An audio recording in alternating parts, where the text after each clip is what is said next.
Sounds True presents How to Love a Woman on Intimacy and the Erotic Life of Women with Dr. Clarissa Pinkola, Estés.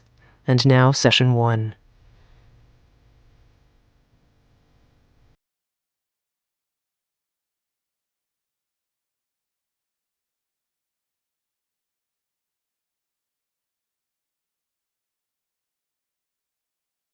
If you want to love a woman, you have to take her erotic nature into account. The erotic nature has only one requirement, and that is that you be fully alive in all your senses, that you observe, that you listen, that you feel, that you taste, that you touch, and that you sense who the other person is at this very moment, not last week, not last year, not last month, but right now, today. The fulfillment of erotic life is based on being seen, fully seen, as who you are today. You don't have to be the most sensitive person on the face of the earth in order to know eroticism. Neither do you have to follow a certain politic, a certain psychology. Neither do you have to be a certain gender or a certain age.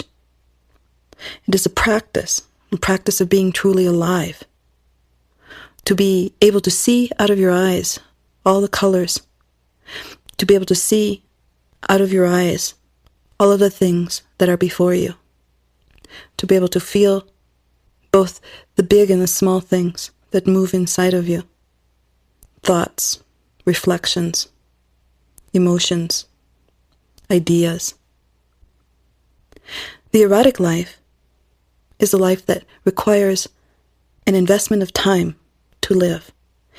Often in relationships, there is a loss of erotic life, and not because people aren't observant, not because people don't have the capacity to be fully alive, but because they're not paying attention, and because they're not taking or making the time to look, truly look at the other one, at the other.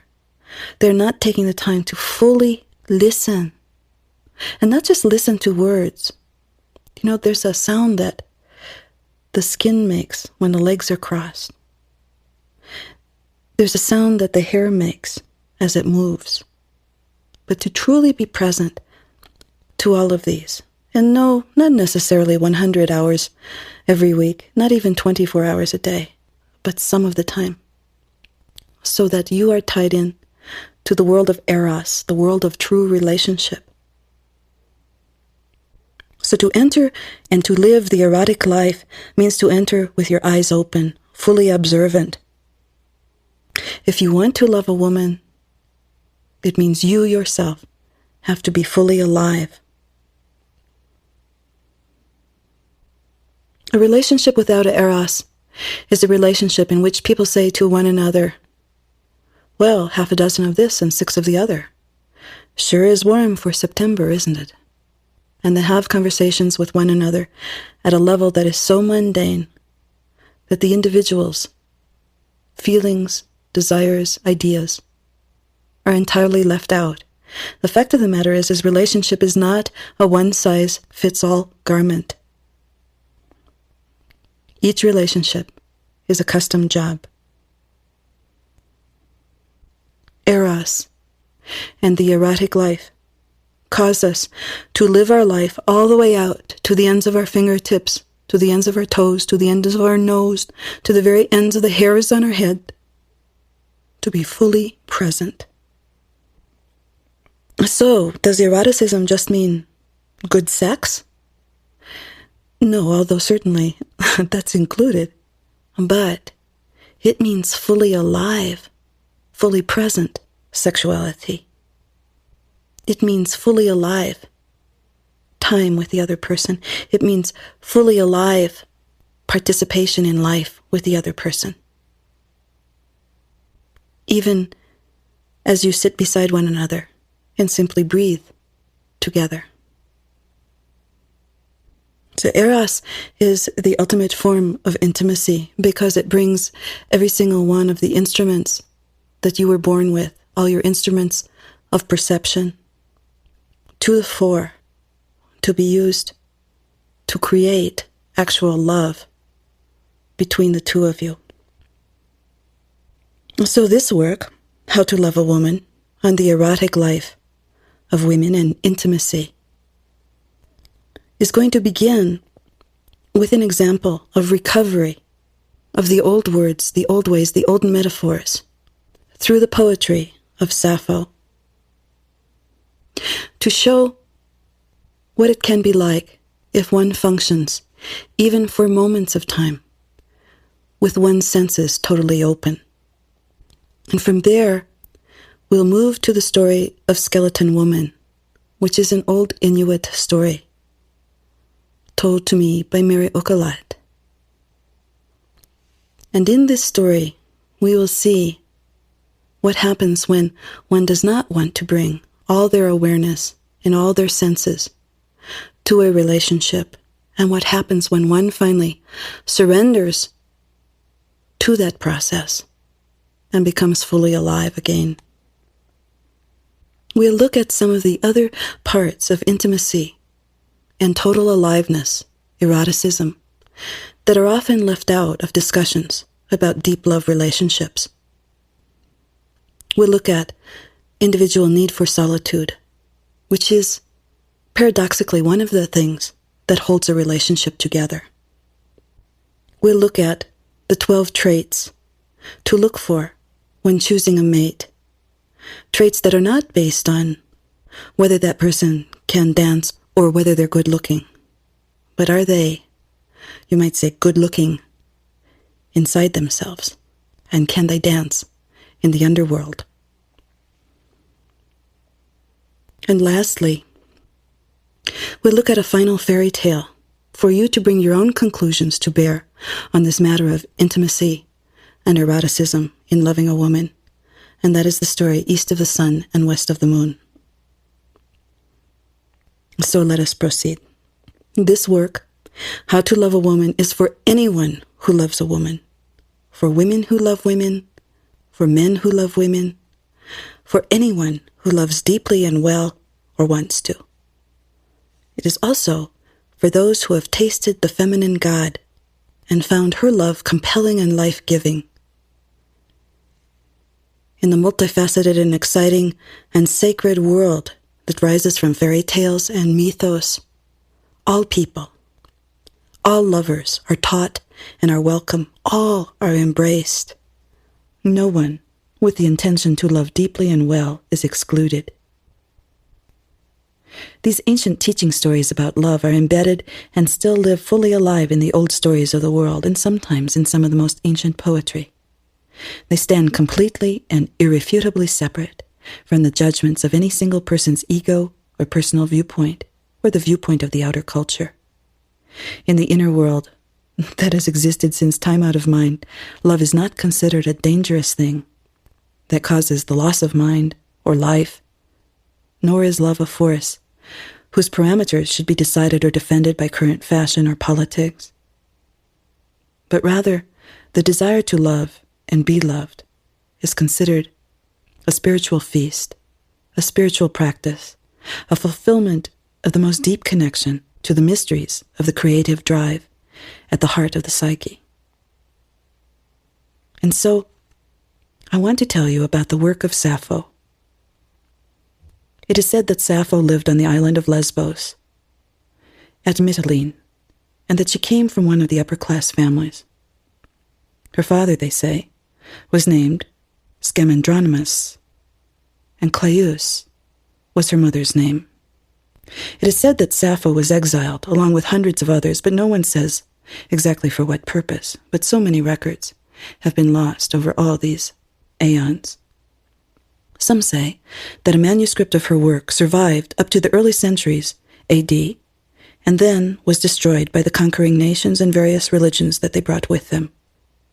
So all that was left was a few brittle paper fragments.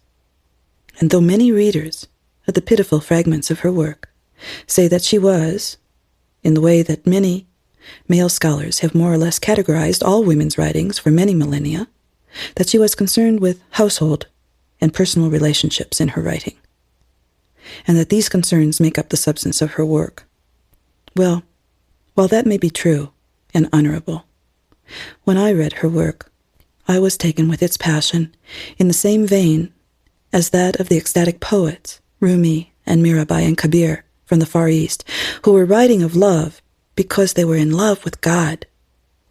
And they called their God beloved and related to their God as marriage partner. The more I read the many translations of Sappho's work, the more I was convinced that her work was prayers, profound love prayers, profound erotic love prayers to the female goddess. In other words, a profound erotic love for the feminine, written in the same sacred tones that mystics have used since time out of mind to worship any beneficent and bountiful god. The loss of this kind of poetry by a woman who not only loved women, but also loved the feminine god. Poetry to the erotic feminine not only destroys the universe of knowledge about the feminine and about real women and about how they work and play and love and what they are made of, but it also destroys the instructions for love of the erotic feminine god and instructions and guidance about the nature of human women also and how to love them well and long. So the reclamation of Sappho's work as erotic instruction and erotic viewpoint as spiritual practice is very useful. And as we live in a society that sometimes values properness and sanction and places them as more important than lifelong love, it is even more significant that we bring this work back to life. So because I'm a poet, and I have an inner hearing for poetic voice, and because I also have many years of training and study in archetypal pattern as a psychoanalyst, I took the fragments of Sappho's poems, and according to feeling, and knowing the templates of archetypal pattern, I reconstructed the missing parts, similar to the manner in which the conservator of bones in a museum begins with the tiny shards of the crown and the occipital ridge of the skull, and places them upon an armature, and by following the forms that exist, recreates the entire shape. That is what poetry is concerned with, a lyrical shape. Now, some may not like that I've done this. They may call it a liberty to reconstruct lost work. And I say, too bad. The work and the message is too important to be allowed to remain just scraps. So here, for the first time, is a fulsome, non-fragmented gathering of Sappho's lyrical and ecstatic work on the erotic love of the feminine.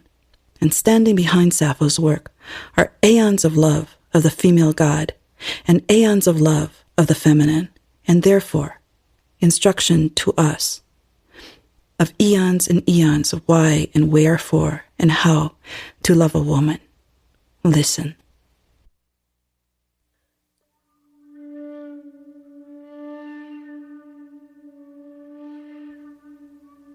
The wind of love enters through my window.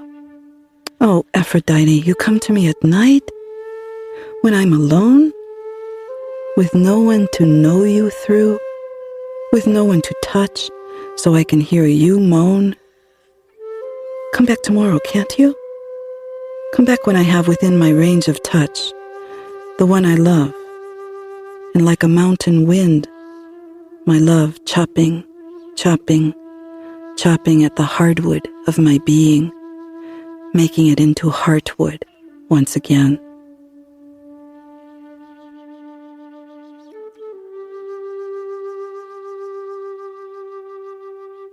I begin lovemaking by blowing my breath upon you. Do you know that you can write love words upon a lover's back with your tongue? I write all over your body, the things I want and the things I know you need.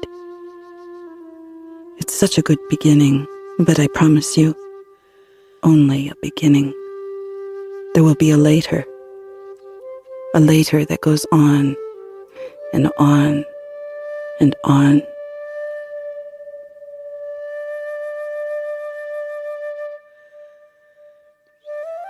So come, my holy underwater shell, that drum between your legs, become a poem.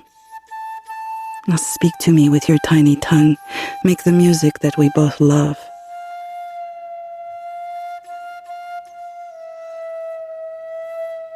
The stars are little beauty fires.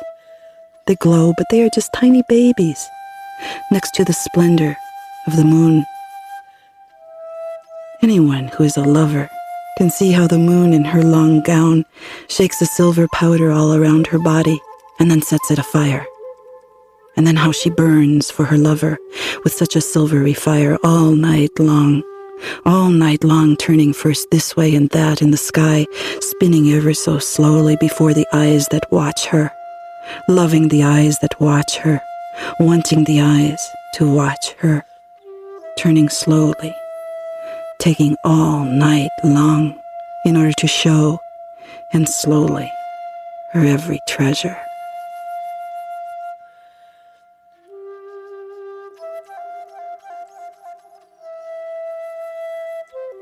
The earth is in flower at last after that winter of brown and gray. Now, Aphrodite puts out her embroidery, the scenes that teach lovers how it all goes. Look, there in the corner of the cloth where it's night, there's a lover with dark red skin and green hair who covers another squirming, wiggling body that laughs, that of a dark ochre-colored woman. One says to the other, "Could the moon finger or fondle or touch you right here?"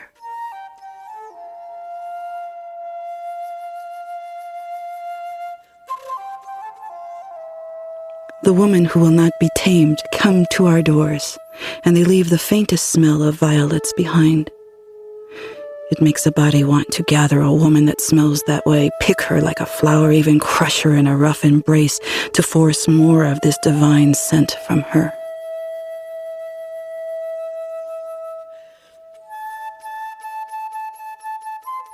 What are you doing, wasting your time walking around in the streets looking at women?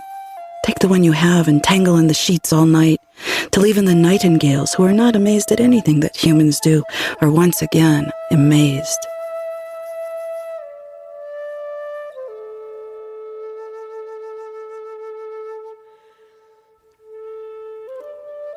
All the night long, believe me when I say, I have prayed that our time with all these little breaths in between us would last twice as long. In the crooks of your body I find my religion.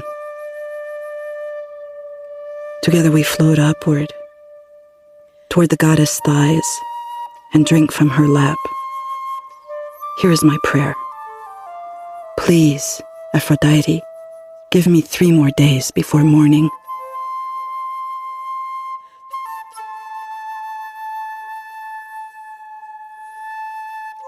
And Eros, loosener of the iron bands that hold in reluctant thighs. Well, Eros has decided that she never calls his name to come untie her bows or undo the clasps that women's clothes are always held with, and because she does not call to be unbound, she is hard to find. For lack of passion makes us small.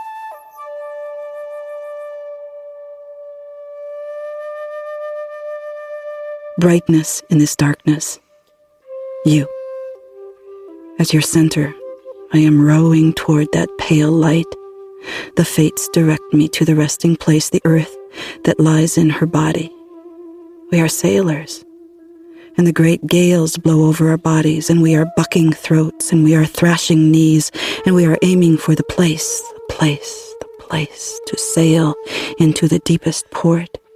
Storms in your arms and storms in your thighs. The sky is flowing, is streaming behind my closed eyes. Awash, at last, in each other's arms. Calm now, the storm. I rest at last on the shore of your body.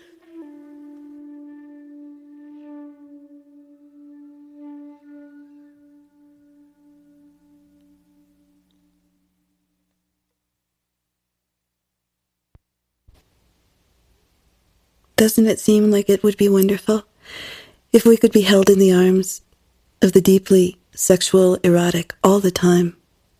We just ride wave after wave after wave of feeling and be connected to the shining light at the center of the psyche with another person. It would seem like we would never be lonely ever again. And yet, there are other parts to love that make it complete. It cannot be one-dimensional. And there's another form of eroticism that has to do with descent and death. It has to do with being fully alive, fully awake. But instead of the light of the pleasure center and all that that brings to us in love, instead we go down into the dark. And it is in the dark that we find the lower cycle of loving a woman. To love means one has to go through many parts of a cycle. An incubation, a birth, a rising energy, reaching to a zenith, and then the beginning of an entropy and a decline in feeling and understanding and awareness, and a descent and a darkening, and finally a death, followed again by an incubation, which culminates again in a rebirth and a rising energy once again in the relationship.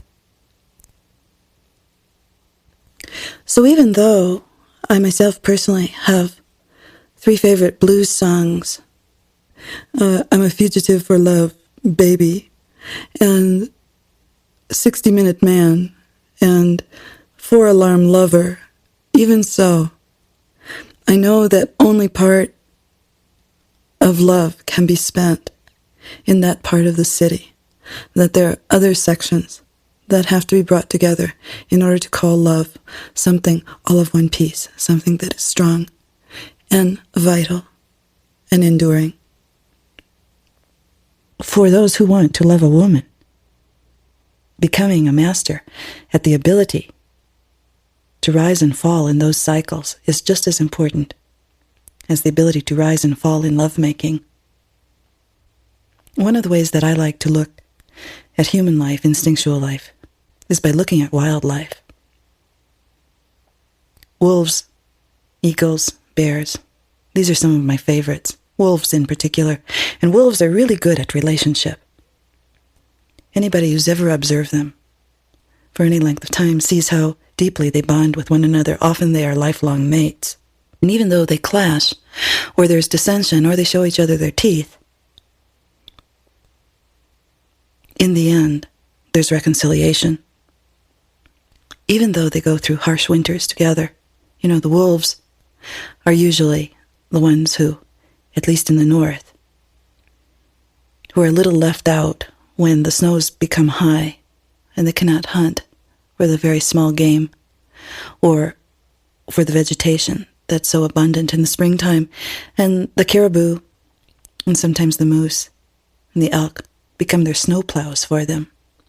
And so that's why they follow those larger creatures, often trying to pick off one of the old or the sick.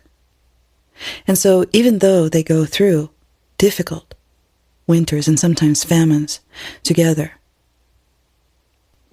they stay together. There's something innate in that staying together that has to do with the ability to ride the cycles of feast and famine. I remember a long time ago when I first came into the Southwest and I was living in northern New Mexico. I remember someone telling me this old saying, one day it's the chicken and the next day it's the feathers. And what they meant was that sometimes things are fat and sometimes things are very spare. But we just go along, one follows the other. And in the desire to love another person, the ability to ride that cycle is critical. So if we were to use archetypal terms to describe what determines the strong bonds among wolves or humans, we might surmise that the integrity of relationship is based on the ability to submit to and to ride with some grace that ancient life-death, life-nature, that cycle of animation and development, and then decline and death that is always followed by reanimation. Now, as you know, some people would like to keep a relationship in the animation stage forever. They would like it to be at the zenith. They would like it to be the highest high. They would like to have all their nerves standing on end forever. not possible. Not possible for two reasons. One is, to be in that condition for a long time, in many ways, is like taking drugs. Potent ones. So that pretty soon, a person who's in the condition of constant arousal looks like a person whose brain is fried. And I know some people would say, that's fine with me. It's okay with me if my brain is fried. But not really, because what it does is it robs the person of something deeper, and that is the development of the ability to ride those cycles. Because the cycles not only go through love relationships, and very profoundly there, but they also go throughout one's entire life. And without the ability to ride through the land of the dead, the person is never fully mature, and their work, their output, is never fully mature, and their ability to love is never whole. So, there is no way around it. As we shall see, one must sleep with Lady Death. Skeleton Woman is a hunting story about love. It's a story from far north, from the Inuit. It's also told by the Aleuts. I learned it from Mary Ukalat, who was the cook at a fishing camp when I was a child. In stories from the north, love is not a romantic tryst between two lovers. It does not start with candlelight, although maybe sometimes by moonlight. But stories from the circumpolar regions usually describe love as a union of two beings whose strength together enables one or both to enter into communication with the soul world and to participate in fate as a dance with life and death. Although there are many joke stories among the Inuits and the Aleuts that have to do with relationship, there are also very serious stories. Skeleton Woman is one of these.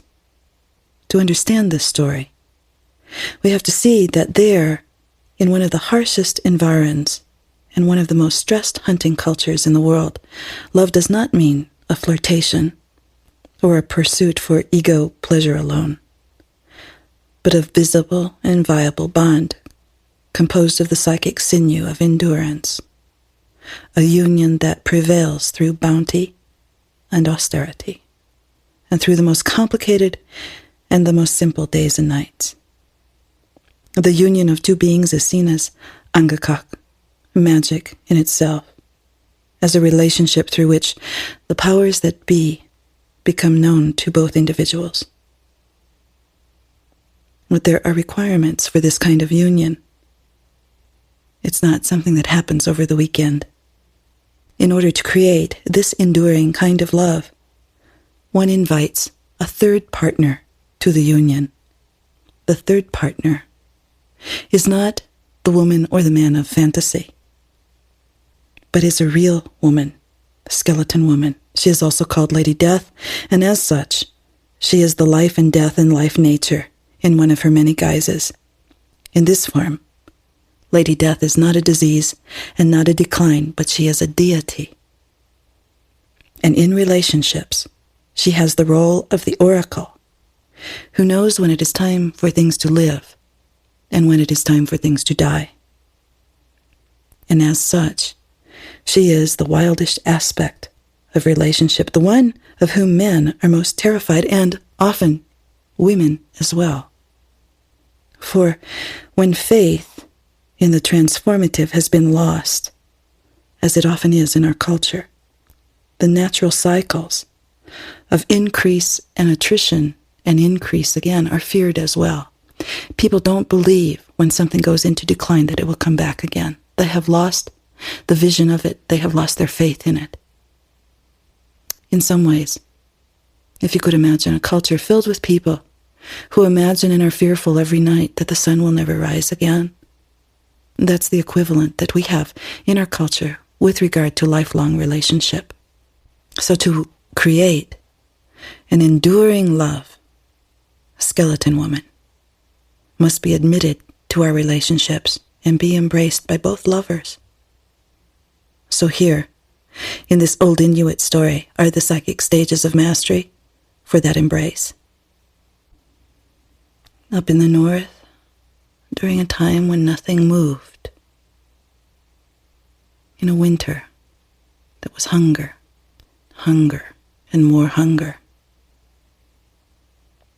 People told of a woman who had done something of which her father disapproved, although no one any longer remembered what it really was. But they said her father had routed her from the house and dragged her to the cliffs and thrown her over and into the sea, and that there, as she sank down through the water, the fish ate her flesh away and plucked out her eyes, and that she drifted down and down and down to the bottom of the sea, where she lay, her skeleton turning over and over in the currents. And one day, a fisherman came fishing. Well, in truth, many came to this bay once, but this fisherman had drifted far from his home place, and he did not know that the local fishermen stayed away from this bay, saying that indeed it was haunted. And the fisherman's bone hook drifted down through the water, and down and down and down, and caught, of all places, in the bones of Skeleton Woman's rib cage. And the fisherman thought, "Whew, now I've really got a big one. Now I really have one." And in his mind, he was thinking of how many people this great fish would feed, and how long it would last, and how long he might be free from the chore of hunting. And as he struggled with this great weight on the end of the hook, the sea was stirred to a thrashing froth, and his kayak bucked and shook, for she, who was beneath, struggled to disentangle herself. And the more she struggled, the more she tangled in the line. And no matter what she did, she was inexorably dragged upward, tugged up by the bones of her very own ribs. Well, the hunter had turned to scoop up his net, to catch this great prize. So he did not see her bald head rise above the waves, and he did not see the crustaceans on her old ivory teeth. And so when he turned back with his net, her entire body, such as it was, had come to the surface and was hanging from the tip of his kayak with her long front teeth. "Ah!" cried the man, and his heart fell into his knees, and his eyes hid in terror on the back of his head, and his ears turned blazing bright red. "Ah!" he screamed, and he knocked her off the prow with his oar and began paddling like a demon toward the shoreline. And not realizing she was tangled in his line, he was frightened all the more, for she appeared to stand up on her toes while chasing him all the way to the shore. And no matter which way he zigged his kayak, she stayed right behind, and her breath rolled over the water in clouds of steam, and her arms flailed out as though to snatch him down into the depths. "Ah!" he wailed as he ran aground. In one leap, he was out of his kayak, clutching his fishing stick and running, and the coral-white corpse of Skeleton Woman still snagged in the fishing line, bumpity-bumped right behind him. Over the rocks he ran, and she followed, and over the frozen tundra he ran, and she kept right up, and over the meat laid out to dry he ran, cracking it to pieces as his mucklucks bore down, and throughout it all she kept right up. In fact, she grabbed some of the frozen fish as she was dragged behind, and this she began to eat, for she had not gorged in a long, long time. And finally the man reached his snow house and dove right into the tunnel, and on hands and knees he scrabbled his way into the interior.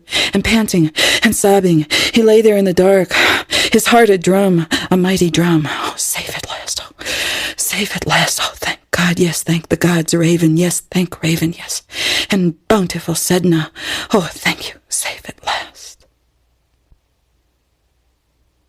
Imagine when he lit his whale oil lamp, there it lay in a tumble upon his snow floor, one heel over her shoulder and one knee inside her rib cage and one foot over her elbow.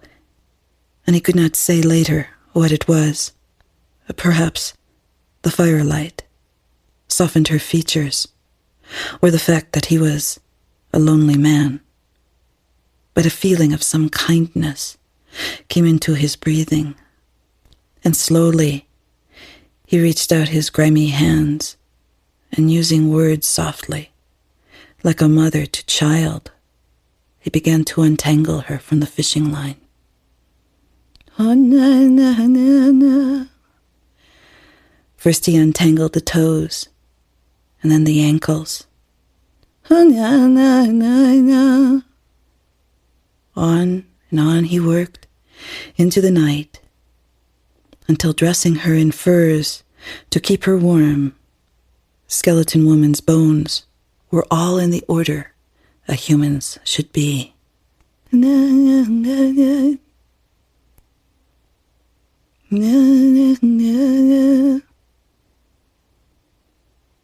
He felt into his leather cuffs for his flint and used some of his hair to light a little more fire, and he gazed at her from time to time as he oiled the precious wood of his fishing stick, and he rewound his gut line. And she, in the furs, uttered not a word. She did not dare, lest this hunter take her out and throw her down to the rocks and break her bones to pieces utterly. As soon the man became drowsy, the heat made little prickles in his eyes, and he slid down under his sleeping skins, and soon he was dreaming. And sometimes, as humans sleep, you know, a tear escapes from the dreamer's eye, and we never know what sort of dream causes this, but we know that it is a dream of sadness, or else longing. And this is what happened to the fisherman. The skeleton woman saw the tear glisten in the firelight, trembling there in the hollow of his eye, and she became suddenly so thirsty. And so she tinkled and clanked and crawled over to the sleeping man and put her mouth to his tear. A single tear was like a river, and she drank and drank and drank and drank until her many years-long thirst was slaked. And then she lay beside him, and at the collarbone, she reached inside the sleeping man and took out his heart, the mighty drum, and she sat up and banged on both sides of it. Bum, bum. Bum, bum. And as she drummed, she began to sing out, Flesh,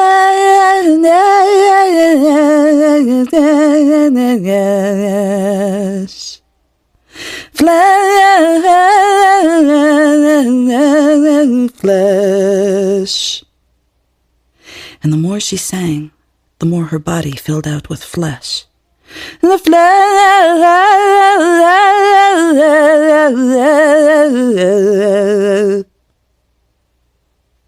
And she sang for hair, and for good eyes, and for nice fat hands. And she sang the divide between her legs. And she sang for breasts long enough to wrap for warmth, and all the things a woman needs. And when she was all done, she also sang the sleeping man's clothes off, and crept into bed with him, skin against skin, and oh, what it was like to have flesh once more.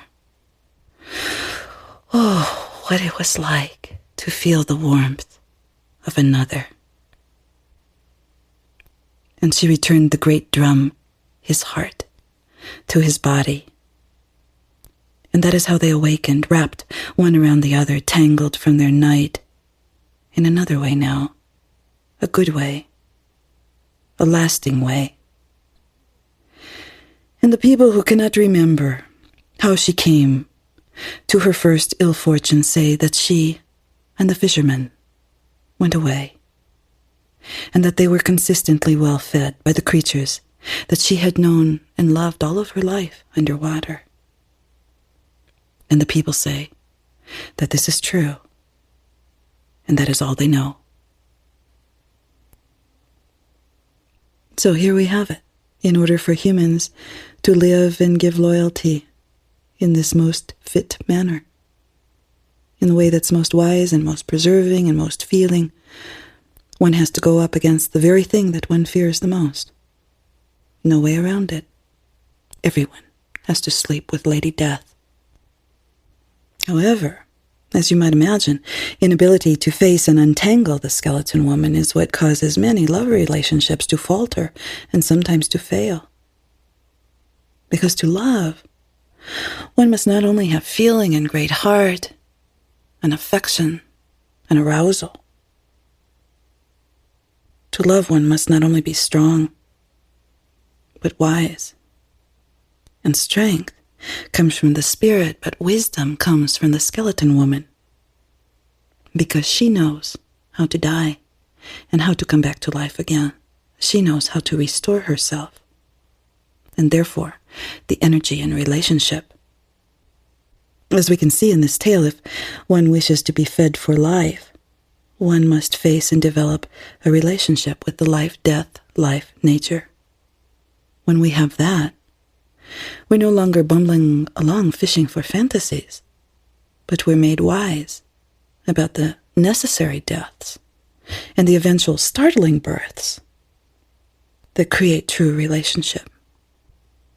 When we have intercourse, so to speak, with the skeleton woman, we learn that passion is not something to go get, but rather something that is generated in cycles and given out, ebbing and flowing.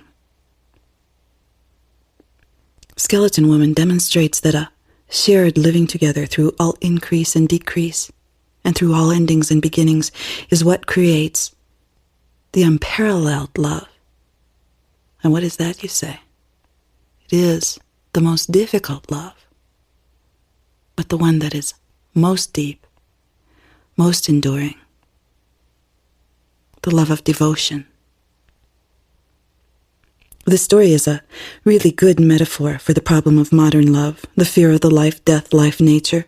Of course, the death aspect in particular, almost no one seems to be too afraid of life. In fact, sometimes I laugh to myself when I hear someone say, I'm afraid to do that really wonderful, interesting thing.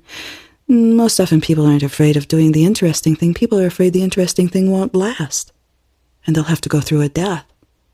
And that's what they fear. In so much of Western culture, the original character of the death nature has been covered over.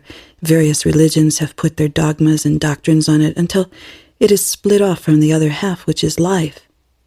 Just simply in terms of what we see happening when a person is ill, how much of the establishment is aimed toward keeping the bones of that person alive, no matter what else is going on with the body or with the mind or the spirit. And that literally hundreds of thousands of dollars will be spent to keep the bones alive long after the spirit is already knocking and rattling to get out. And that's because the life and death nature are split apart from one another. In our culture, people tend to see death as ending rather than as continuation. And furthermore, people think of death as something that happens when something is sick or diseased, when in fact, death is part of the natural cycle of everything that lives, everything that has energy, everything that has movement to it. Let me tell you about Tzotzadi.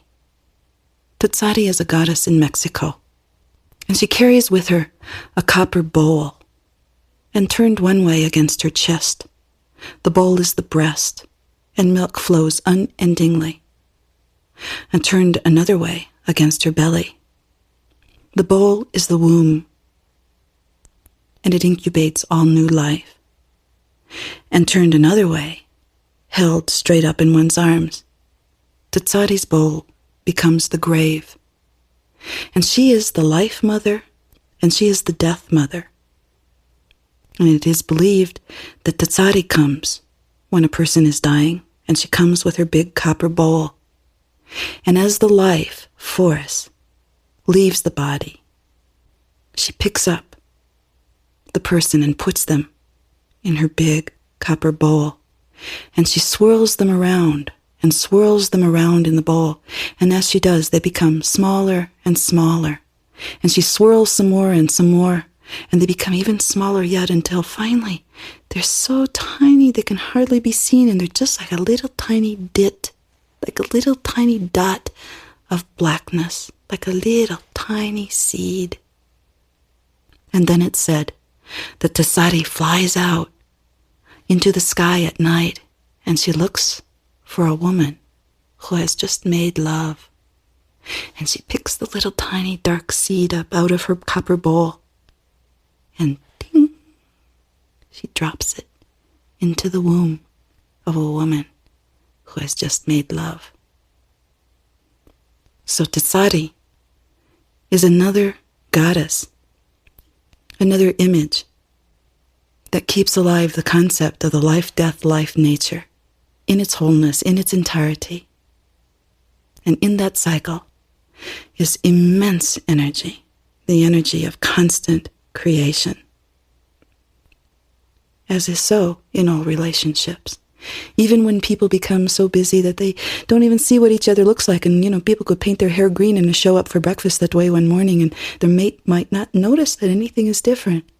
Even when people are preoccupied, the life, death, life, nature continues regardless. And what often happens is that when people are preoccupied, guess when they wake up? Not in the exaltation cycle, not in the zenith, but in the decline. And I go, whew.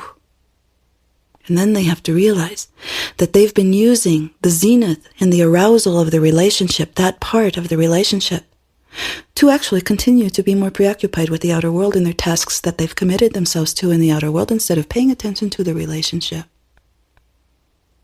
And so they're not exactly yet mastering the riding of that cycle. They're sort of riding the zenith part, but they would like to get off once it reaches past that point, until it comes back into the quickening and the arousal again. However, the real bones of relationship are in the entire cycle, not just in one side. In a relationship that is solid in other ways, you can recognize the decline that comes into the relationship on a regular basis by the fact that the parties have a sensation of deadness, of growing numbness, not just toward themselves, but also toward one another. It isn't that they don't care for one another, and it isn't that they don't like one another. It has to do with a lack or a loss of energy. If you could imagine that the love relationship has a headwaters and tributaries, and then other streams and even creeks that come out of that, suddenly something at the headwaters slows down. It's not as much water.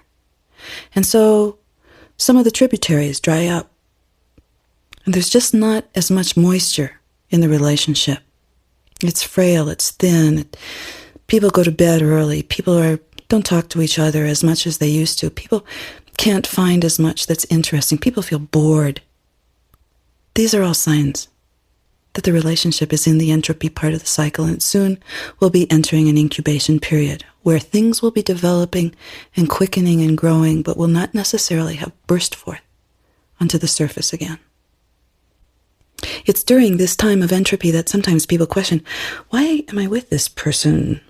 Am I in the right place at the right time with the right person? Is this marriage working? Is this what the relationship's going to be like for the rest of my life? Those are the things that occur to people during this time. And after people have gone through this cycle at least once, consciously, they never worry about that ever again. Because they know that this is the natural cycle, the instinctive nature of love, to go through inclines and declines. So, rather than seeing the archetypes of death and life as opposites, they have to be held together as the left and the right side of a single thought. And while it's true that within a single love relationship there are many endings, somehow and somewhere in the delicate layers of the being that is created when two people love one another, there is both a heart and breath. And when one side of the heart empties, the other fills. And when one breath runs out, another begins. And sometimes the cycles in relationship can be just about that quick. One moment, you're not quite sure who this person is that you're waking up beside. And in the very next moment, you can be filled and flooded with emotion and caring toward them. If one believes that the life-death-life force has no stanza beyond death, then it's no wonder that some humans are frightened of commitment. I mean, it's almost like the malaise of the 20th century. Oh, I'm sorry, I can't go any further in this relationship because, choose one, A, B, or C, because it's not right, because I feel tied down, because I need my space. Those are the most popular sayings. They've almost, you might say, they're archetypes in and of themselves because they're repetitious and they're not very original. However, people are often terrified in our culture to go through even one ending. And sometimes I think this comes as a result by being surrounded by so much war, one way or another.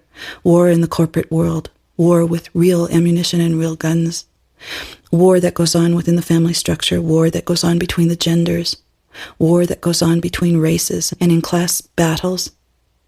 But regardless of the pressures that we feel upon us, some people, instead of mastering the fear, continue with the fear because they sense that in order to enter a relationship, they have to meet Lady Death, one of the most horrifying figures who's personified by the Grey Ladies in Greek mythology, by the Fates, by the Banshee, by Durga, the Dark Goddess, by Kali, by all the life-death goddesses that exist in the world. And the last thing a person who's in love sometimes wants to do is to wake up next to Lady Death. However, it's the only hope for the relationship.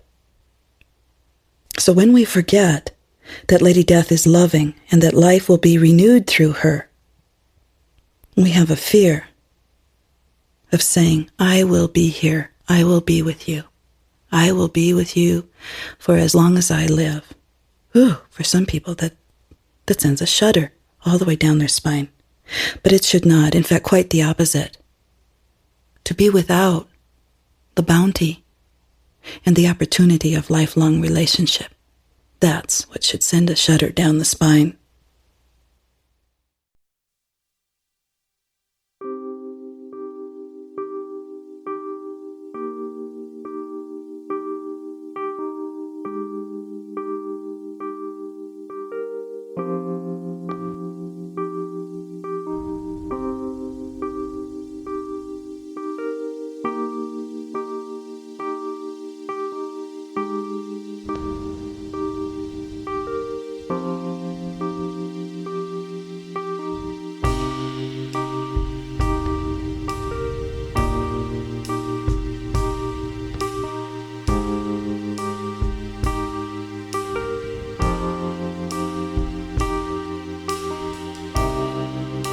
This concludes Session 1. Our program continues with Session 2.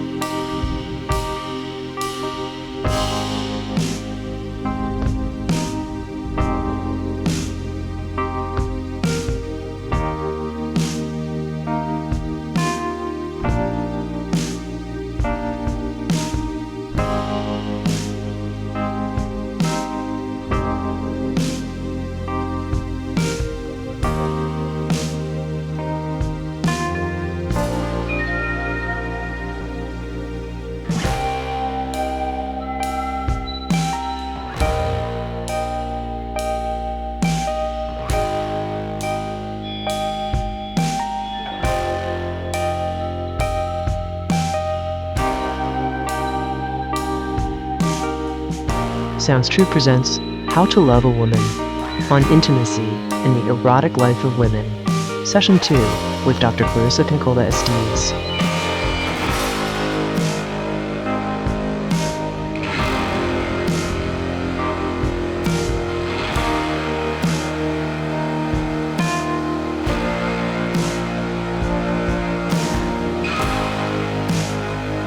Skeleton moon is similar to Sedna. Sedna is mentioned in this story. The fisherman is thanking all the gods. He thanks Sedna too, who is another life-death-life figure in Inuit mythology. She is the great deformed creation goddess who lives in the Inuit underworld, and Sedna's father threw her over the edge of his kayak. For unlike other dutiful daughters of the tribe, she had run off with a dog man. And like the father in the fairy tale Handless Maiden, Sedna's father chopped off her fingers as she tried to cling to his bow. And then she hung on with the stumps of her arms, and so he cut off her arms as well, and her fingers and her limbs sank to the bottom of the sea, where they became fish and seals and other life forms that the Inuit believe sustained them as a tribe. What was left of Sedna also sank to the bottom of the sea, and there she became all bones and long, long hair. And in the Inuit rite, earthbound shamans swim down to her, bringing peace food to quiet her snarling dog husband and guardian. And the shamans comb her long, long hair while singing to her and begging her to heal the soul or body of a person above. For she is the great Angakok, the magician, and she is the great northern gate of life and death. And so Skeleton Woman, who spent an aeon lying under the water, can also be understood as a woman's disused and misused life, death, life, nature. In many folklores, the Death Mother or the Death Woman or Lady Death receives a lot of sensational press. She carries a scythe and she harvests the unsuspecting, and she kisses her victims and leaves their corpses scattered behind her, or else she drowns them and then she wails long into the night like the La Llorona. But in other cultures, such as the East Indian and the Mayan, which take more care and have preserved more traditions to teach about the wheel of life and death, therein Lady Death enfolds the already dying, easing their pain, giving them comfort.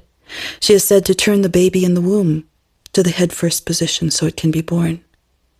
And she is said to guide the hands of the midwife and to open the pathways of the mother's milk in the breasts, as well as to comfort anyone who weeps alone. So rather than vilifying her, those who know her in her full cycle respect her largesse and her lessons. I have a favorite painting that comes from the Romantic period. It's called Death Comes for the Grave Digger. And in a grave, shoveling out the grave, is an old man. And he's grizzled, and his hair is long and silver, and he's wearing a tattered vest, and his old gnarled hands are resting on the shovel. And he's turning to look over his shoulder because something has just tapped him on the shoulder. And who it is a dark angel who has tapped him on the shoulder with the tip of her black feathered wings. And this dark angel who brushes humans with a wingtip often collapses them in ecstasy, and they die in bliss. And other times, people say, from where I come from up north, that swamp fire often appears in the fields or in the woods when death is imminent. So stories are filled with these old remnants of the life, death, life goddesses. So much of our knowledge about the life, death, life, nature is contaminated by our fear of death, and therefore our ability to move with the cycles are quite frail sometimes, but these can be strengthened. These forces don't do something to us. They're not thieves who rob us of things we cherish. This nature is not a hit-and-run driver who smashes what we value. The forces are part of our own nature, an inner authority that knows the steps, knows the dance of life and death, and it's composed of the parts of ourselves who know when something can and should and must be born and when it must die. It is a deep teacher, if we can only learn its tempo. Rosario Castellanos, the Mexican mystic and ecstatic poet, wrote about the surrender to the forces that govern life and death. Dadme la muerte que me falta. Give me the death I need. Poets understand that there is nothing of value without death. Without death, there are no lessons. Without death, there is no dark for the diamond to shine from. While those who are initiated are unafraid of Lady Death, respectful at the very least, the culture often encourages that we throw Skeleton Woman over the cliffs, for not only is she fearsome, it takes too long to learn her ways. A soulless world encourages faster, quicker, thrashing about to find one filament that seems to be the one that will burn forever and right now. However, the miracle we are seeking takes time. Time to find it, and time to bring it to life. And the modern search for a perpetual motion machine rivals the search for a perpetual love machine. It's not surprising that people trying to love become confused and harried, and as in Hans Christian Andersen's story, The Red Shoes, dance a mad dance and whirl right past the things that they in their deepest hearts cherish the most. Yet there's another way, a better way, which takes into account human foibles and fears and quirks, and as so often happens in the cycle of individuation, most of us just stumble over it, and that is that there's an accidental finding of treasure, just as in the skeleton woman's story, where the fisherman is out fishing. He's whistling. He's just minding his own business. And all of a sudden, something pulls on his line. Something heavy makes his fishing pole bend. He thinks, oh, I've got a big one. I've got a good one. This finding of treasure is found in dozens of tales throughout the world that describe the catching of a creature from beneath the sea. And when this occurs in the narrative, we always know that a big struggle will soon take place between what lives in the topside world and what lives or has been repressed into the underworld. So in this tale, the fisherman snags more than he ever expected. Oh, it's a big one, he thinks, naively. As he turns to gain his net, he doesn't realize that he's bringing up the scariest treasure he will ever know, that he's bringing up more than he can yet handle. He does not know that he'll have to come to terms with it, that he's about to have all of his powers tested, and worse, he does not know that he does not know. And this is the state of all lovers at the beginning. All of us. We are blind as bats. Humans who don't know any better have the proclivity to approach love the same way the fisherman in the story approaches the hunt. Ooh, I hope I get a big one that will feed me for a long time to come, one that will excite me, make my life easier, one I can brag about to all the other hunters back home. This is the natural progression of the naive or famished hunter. The very young, the uninitiated, the hungry, and the wounded have values that revolve around the finding and winning of trophies. And the very young truly do not know what they are seeking yet, and the hungry seek sustenance, and the wounded seek consolation for previous losses. Yet all will have treasure happen upon them.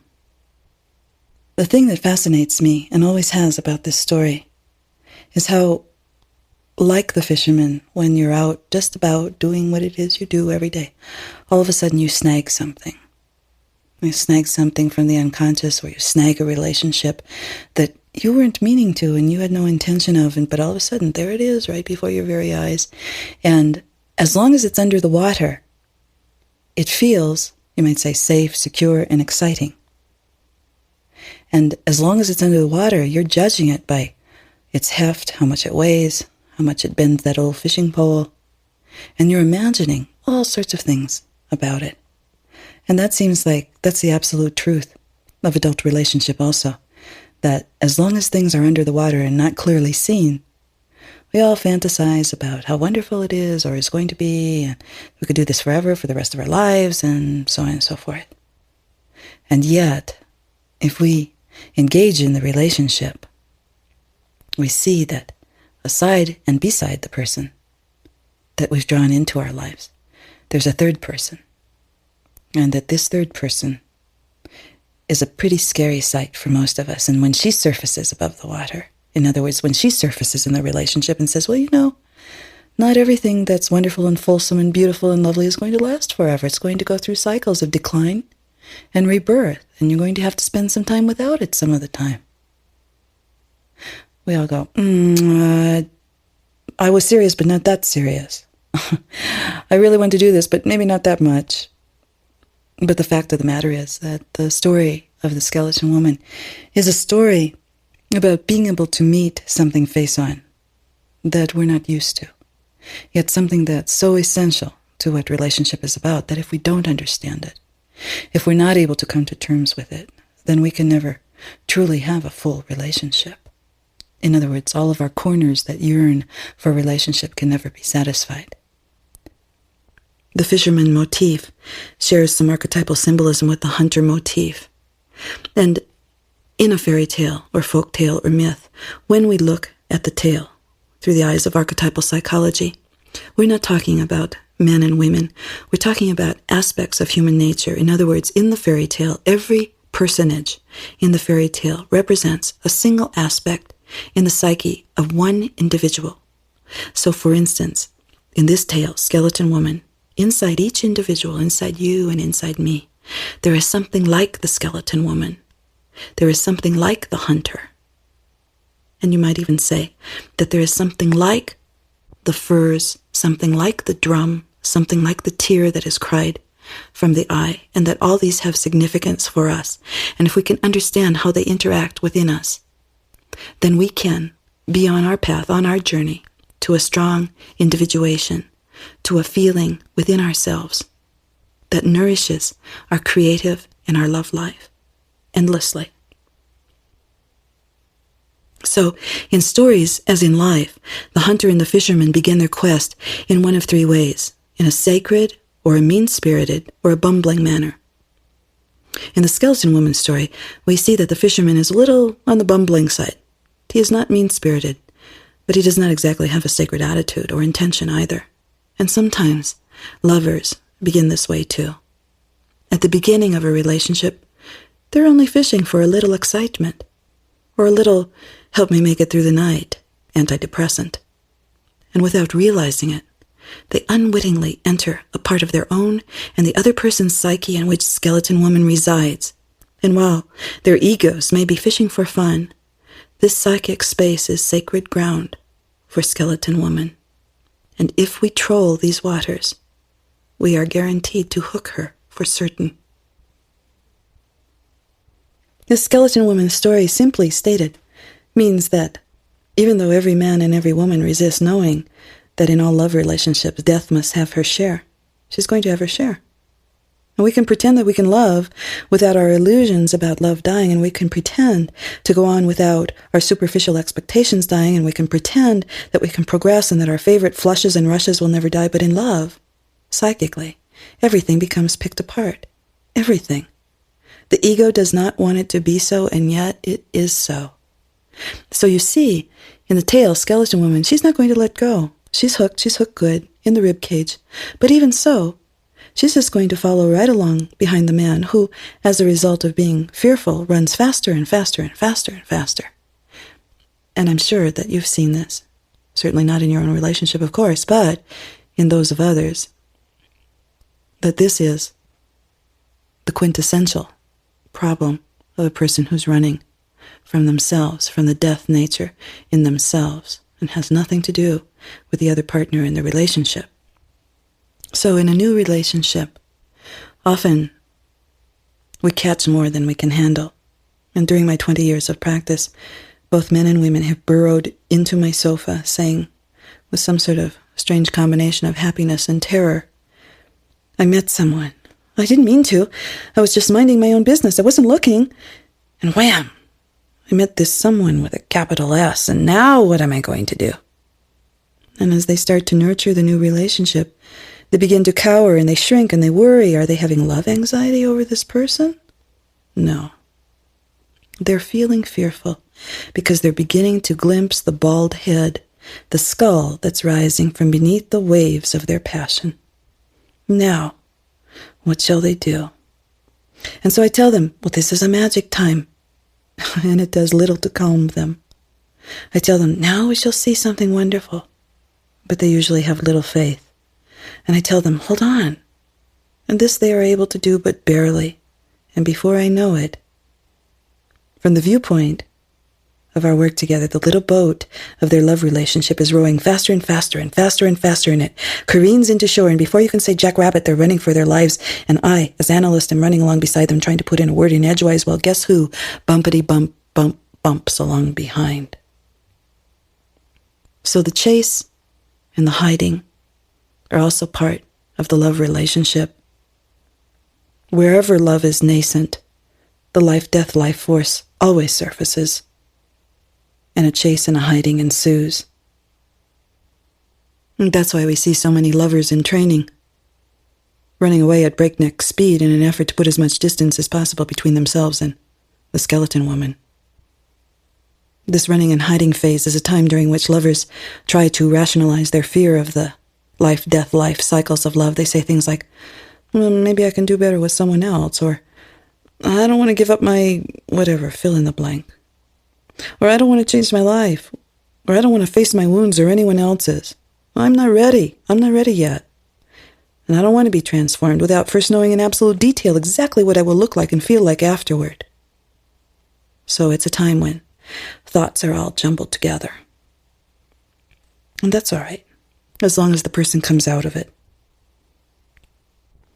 And I want to assure you that people often feel fear when things become this tangled and frightening in a love relationship, and they fear that the end is near. But if they can just see that the hero or heroine is supposed to take off across the horizon, is supposed to be afraid, and that the death woman is supposed to come right along behind it, that the lovers in training are supposed to dive into their little huts and gasp and choke and hope they're safe, and the skeleton woman is supposed to follow them right into their safe haven. And also, of course, they are supposed to untangle her. There is a vast difference between the need for solitude and the so-called need to take space to avoid the inevitable intercourse with skeleton woman. All the not readies and all the I need times are understandable, but only for a short while.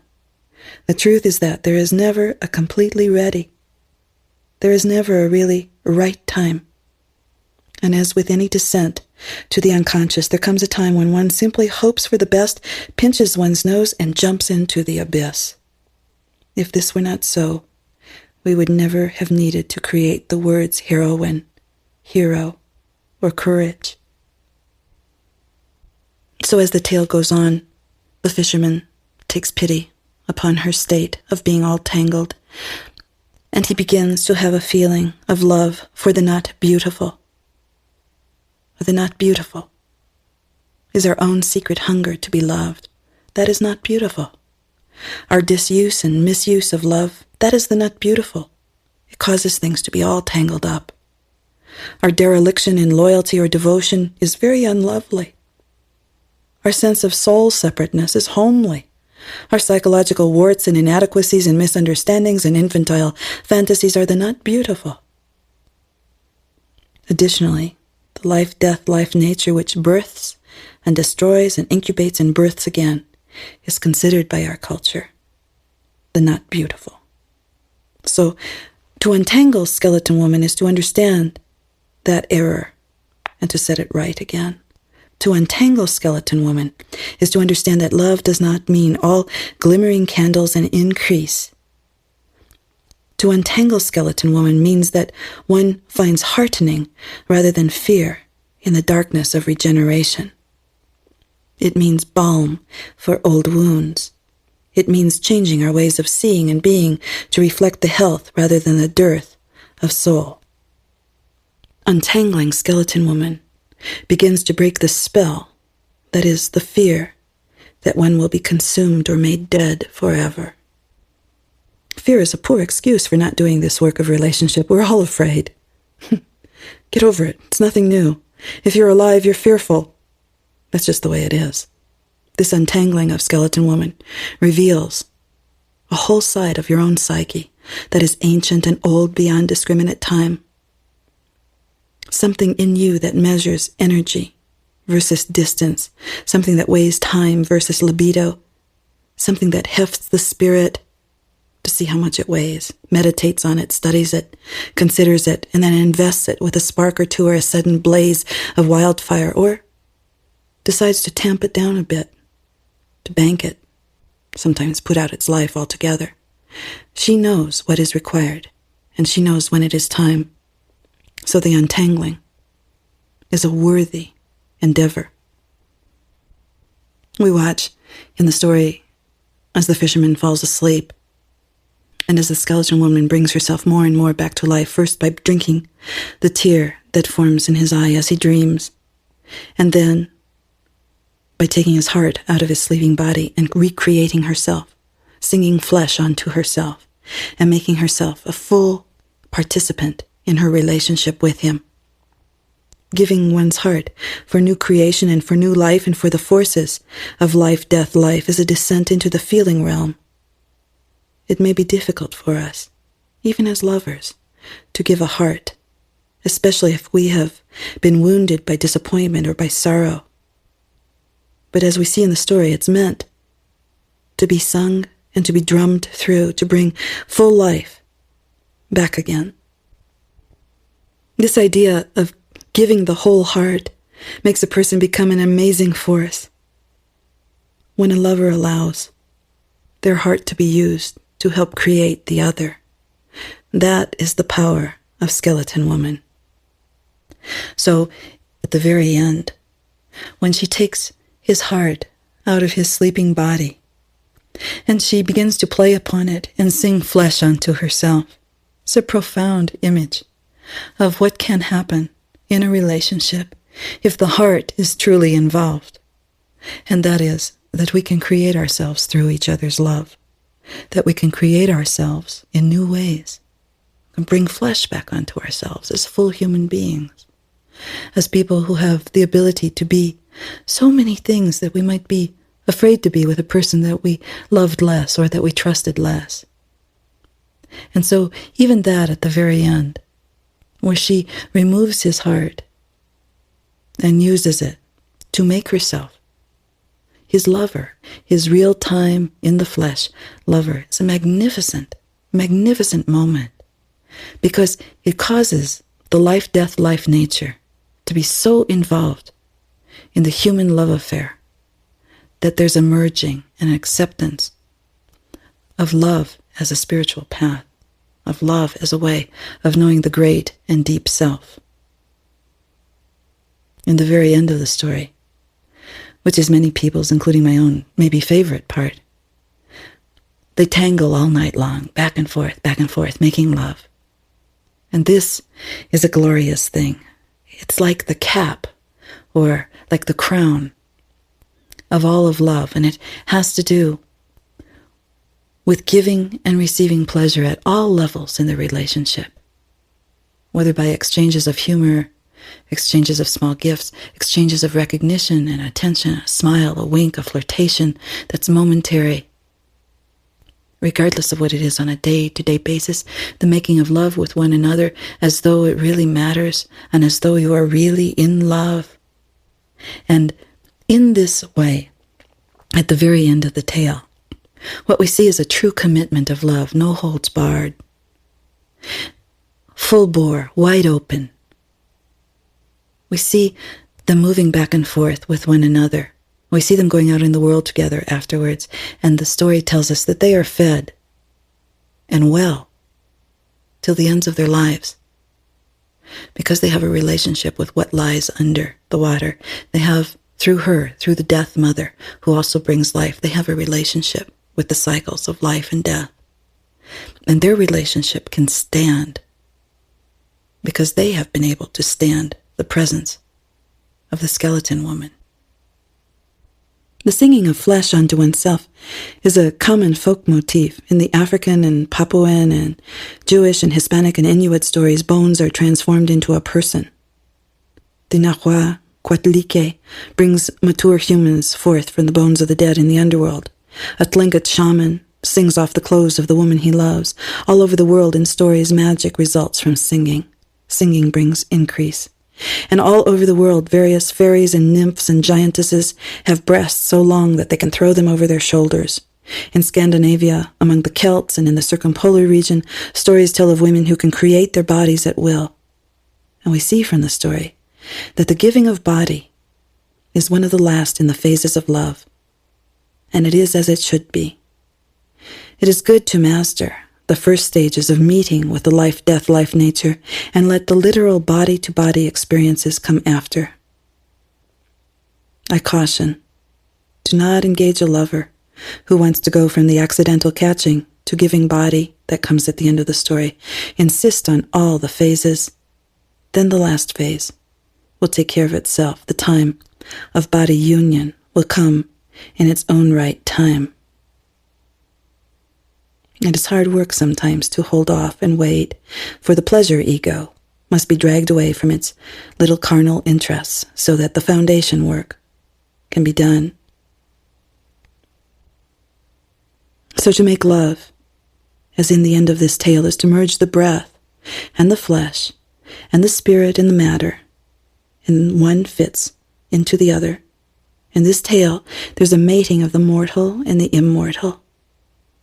And this has been with us since time out of mind.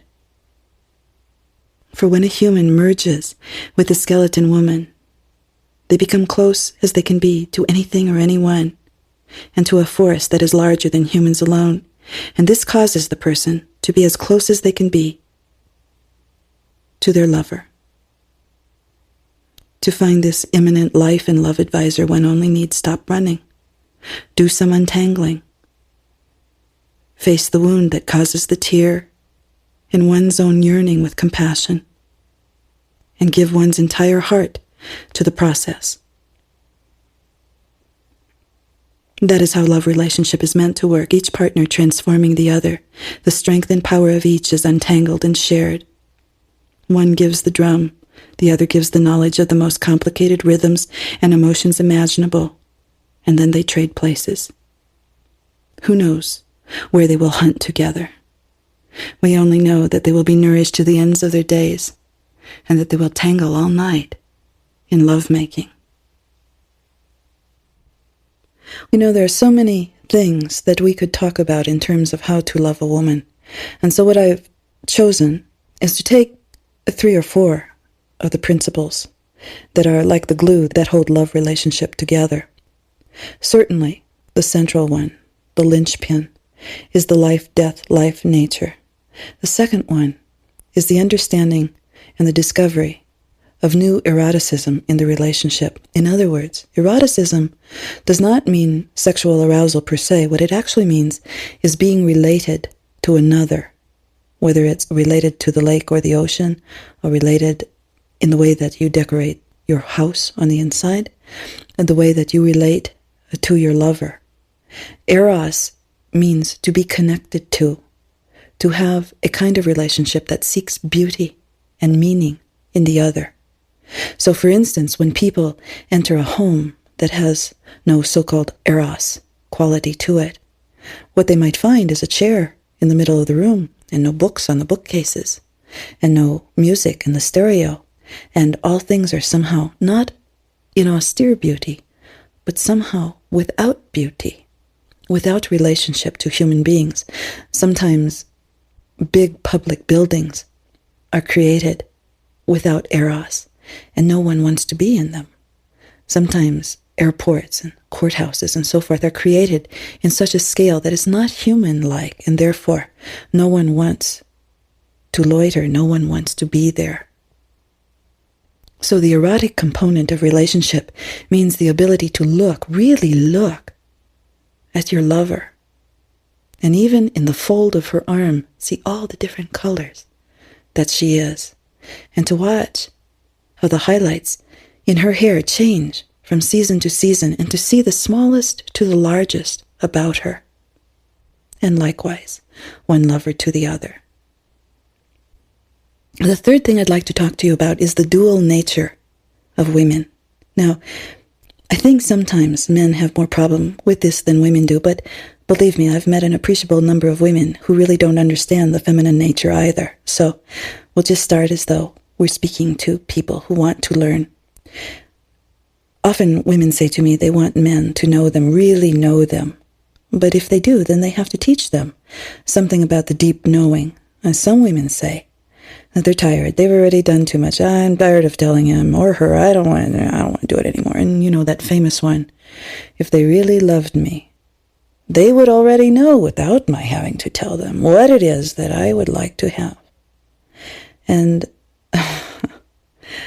the good news is that you can have a lovely relationship with the one that you love. And the bad news is that they are never ever, unless they came with a crystal ball implanted in their left hand, they are never going to know what you need, what you want, until you give off strong enough signals, and they have transmitters developed enough to receive them. One of the most important things about women is personified in this story, an African story called Manawi. This version was given to me by Miss V.B. Washington, who was one of the great church mothers where I grew up. There was a man who came to court 2 sisters who were twins, but their father said, Oh no, you may not have them in marriage until or unless you can guess their names. So Manui guessed and guessed, but he could not guess the names of the sisters. And the young women's father shook his head and sent Manui away time after time. One day, Manui took his little dog with him on a guessing visit. And the little dog saw that one sister was prettier than the other, but the other sister was sweeter. And though neither sister possessed all virtues, the little dog liked them both very, very much, for they gave him treats and they smiled into his eyes. Manui failed to guess the names of the young women again that day, and he trudged home, trying to think, how can I find out what their names are?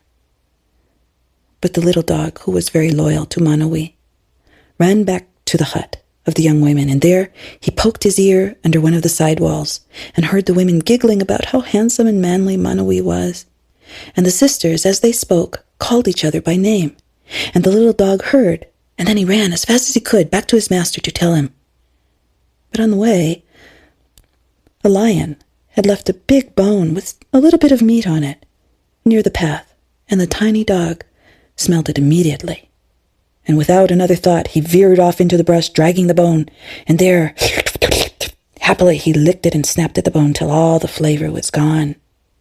And the little dog suddenly remembered that he'd forgotten the task, but unfortunately, he'd also forgotten the names of the young women as well.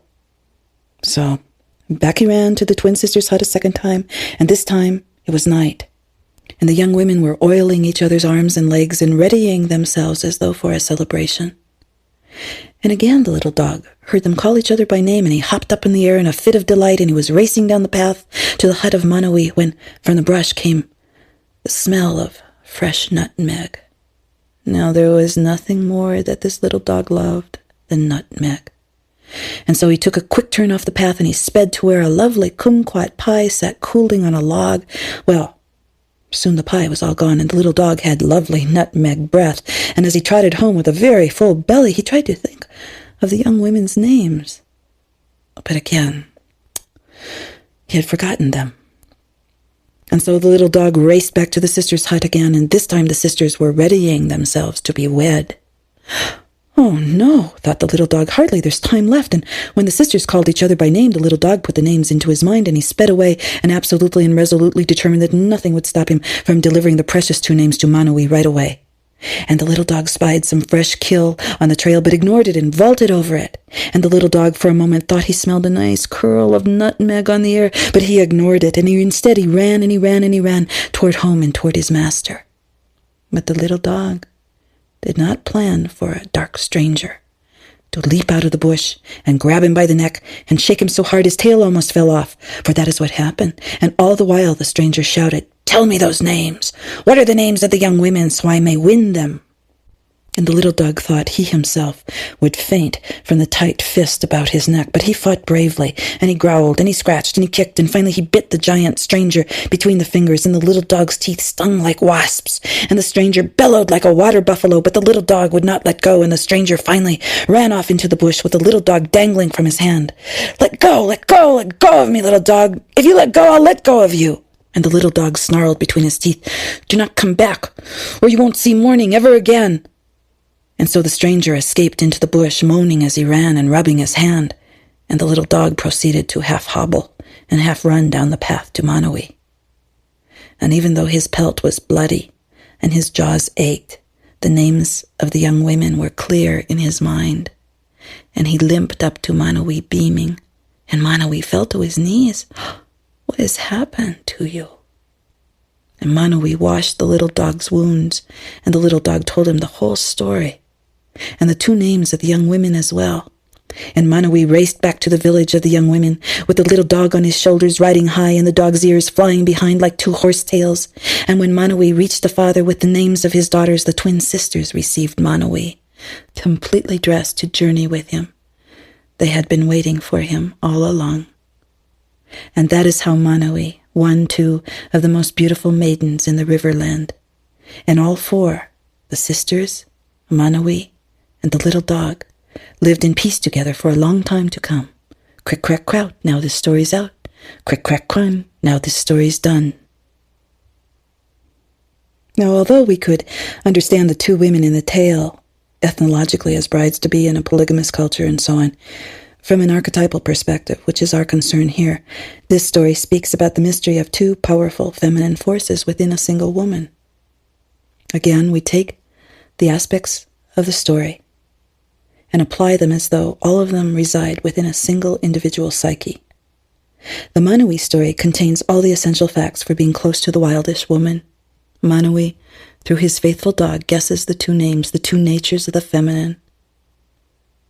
Anyone close to a wildish woman is in fact in the presence of two women, an outer being and an interior creatura, one who lives in the topside world, one who lives in the world not so easily seeable.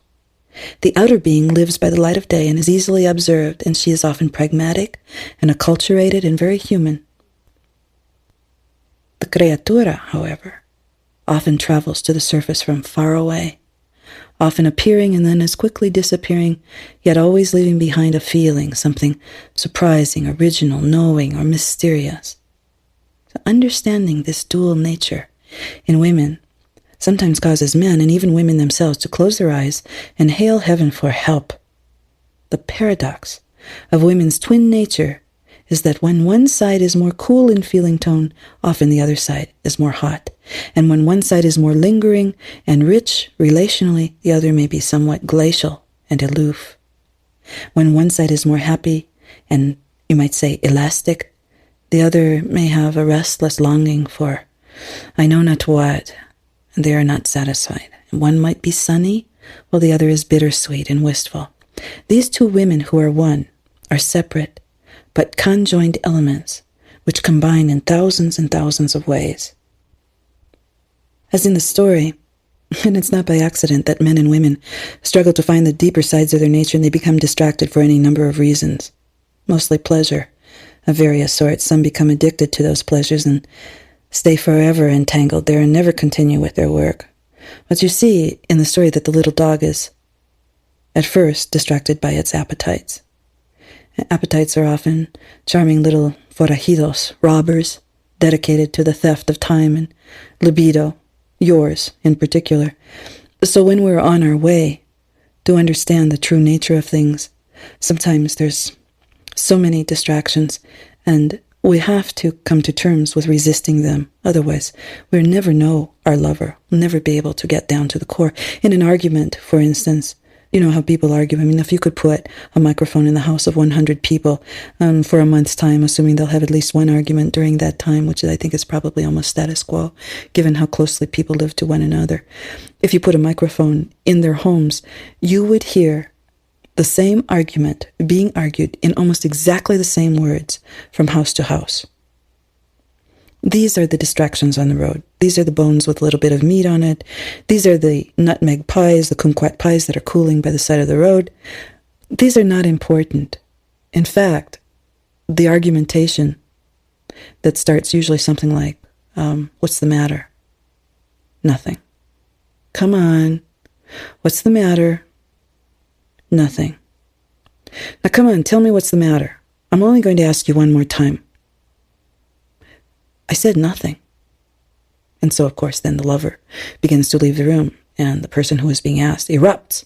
Well, let me tell you about this and about that and about the other thing, and on and on and on and on. And that is a distraction from the names, the true names of what is going on in that person, in that woman, in that relationship. Because undoubtedly, when she says nothing, that's her outer self answering. And the inner self is holding its secret about what the matter really is, for any number of reasons. And so a wise person, in order to deal with the dual nature of women, and I might add that men also have a dual nature as well, the way to deal with a person with that dual nature is to ask the question in two different ways. How do you feel on the surface about this? And how do you feel deep inside? Two very simple questions. But believe me, they're life-saving questions for most relationships. The more developed the person is in feeling, the more likely they are to be aware of both the interior and the exterior self. You know, it's always been such a puzzle to people. They say, well, where would you like to go? And the person says, oh, anywhere you want, it's fine. And so they go to a movie. And afterward say, how did you like the movie? Well, I didn't really want to go to a movie. You didn't want to go. Why didn't you tell me? Well, I wanted to, please you, let you do what you wanted to do so you'd be happy. What? What are you talking about? All of this actually can be solved by not going into distractions about who took who where and who's trying to please who, but by saying when the person says, oh, I don't know, you decide. No, leave it up to you. I say, okay, that's your outer answer. Now, what about your inner answer? Would you consult that part and see how you feel? Because much of the time, the inner answer is not exactly the same as the outer one. So, in the Manawee story, there's also a predator. It's the big man who waits at the side of the road for the little dog to come by, and he wants to squeeze the names out of the little dog so that he can go marry the two sisters himself. And one way of looking at this is that there's something inside of our nature that would like to manipulate other people, and that the more knowledge that we have about how the psyche works, the more we can use it, you might say, to not have full relationship, to not have true eros or erotic relationship, but to just have a semblance of it, to peel the pleasure layer off the top, and to sustain ourselves only on that, and to be gone, whoosh, like Roadrunner once it's over.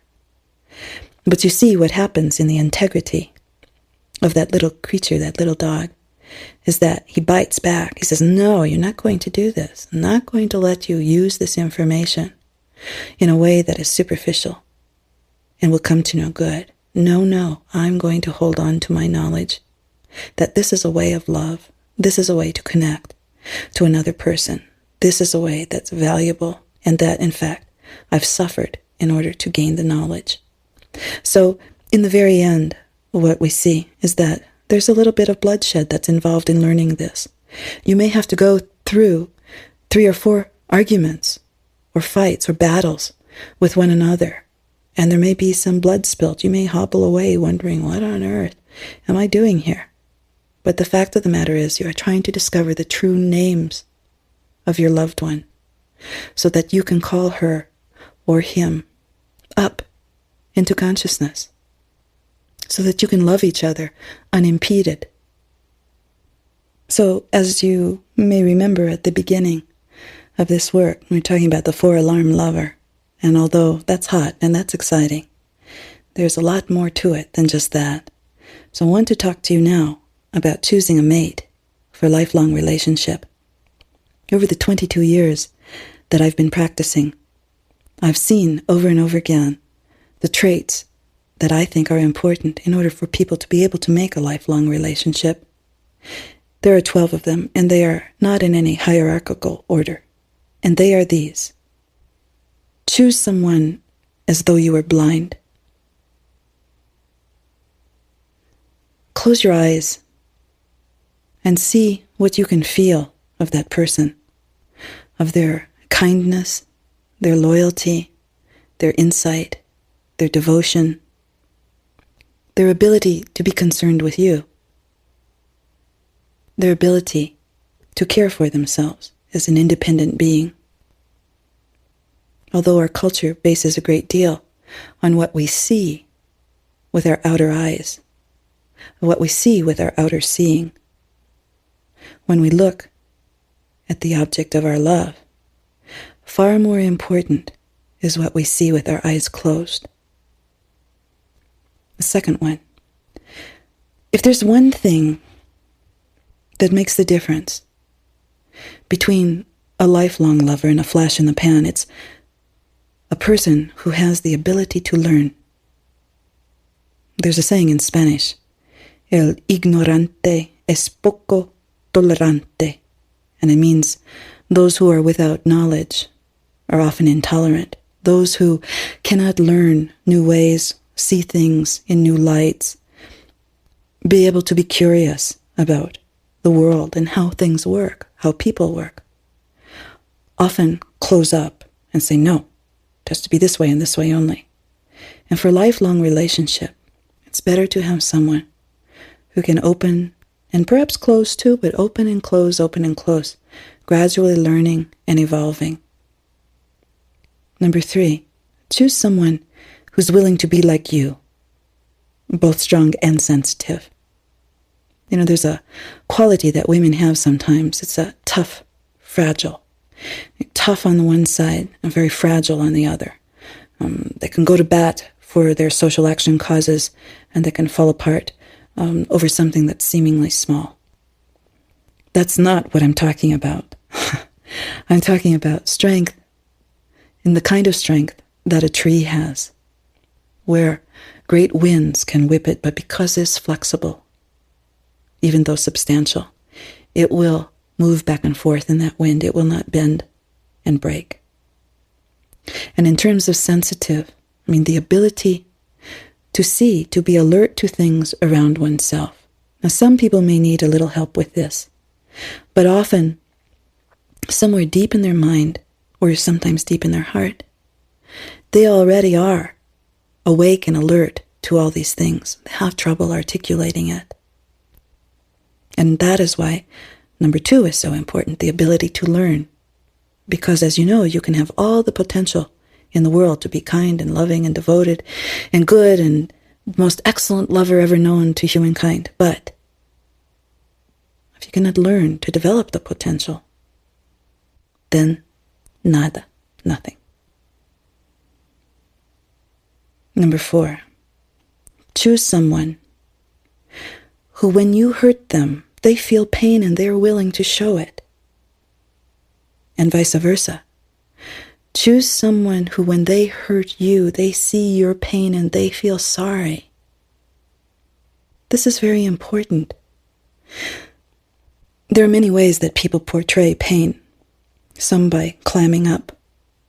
It's one of the things that tends to drive more extroverted people crazy, is to have a maid who clams up as soon as the chips are down. But it's an expression of pain.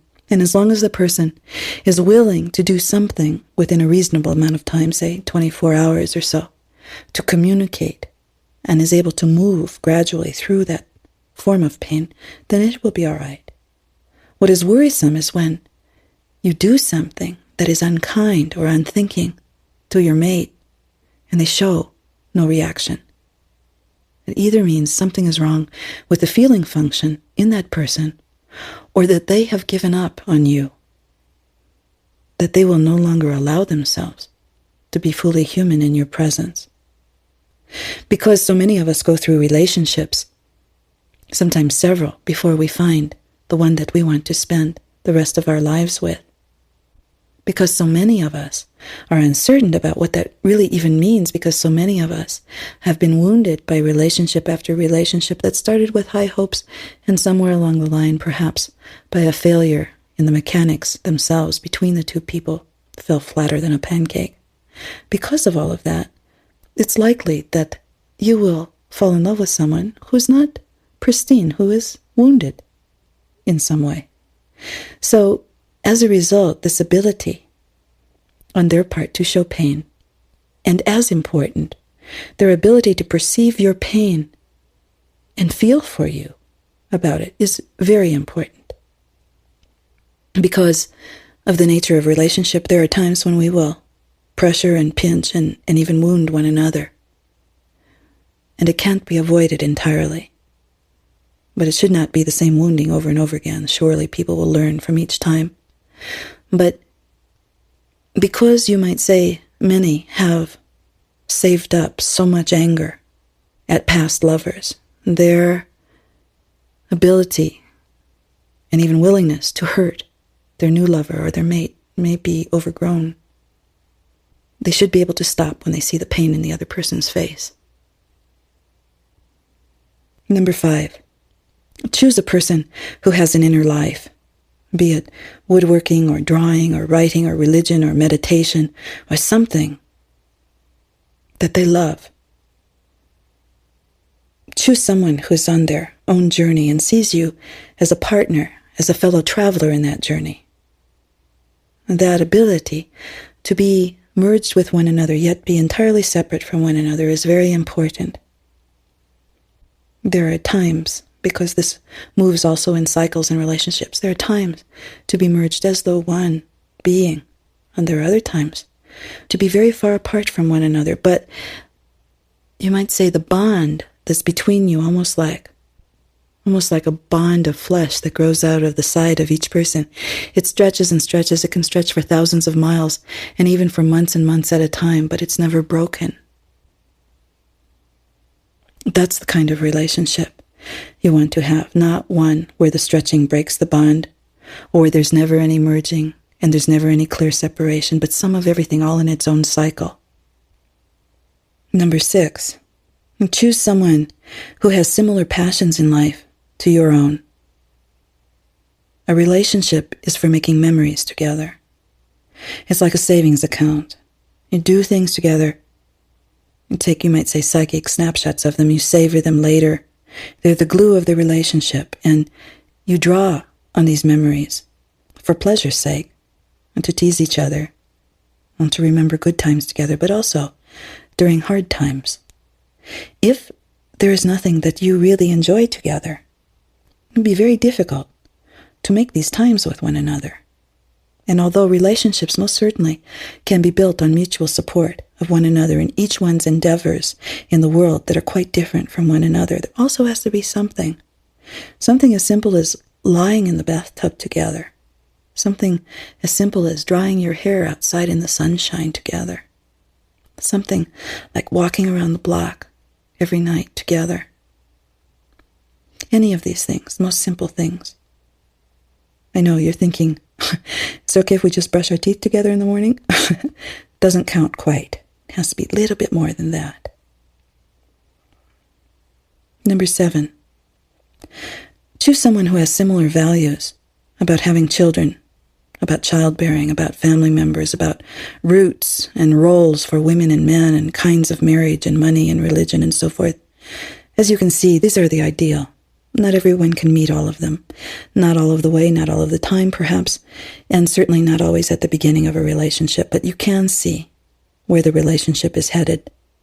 Originally, I made this list because I have 3 grown daughters who are 22, 26, and 28 years old.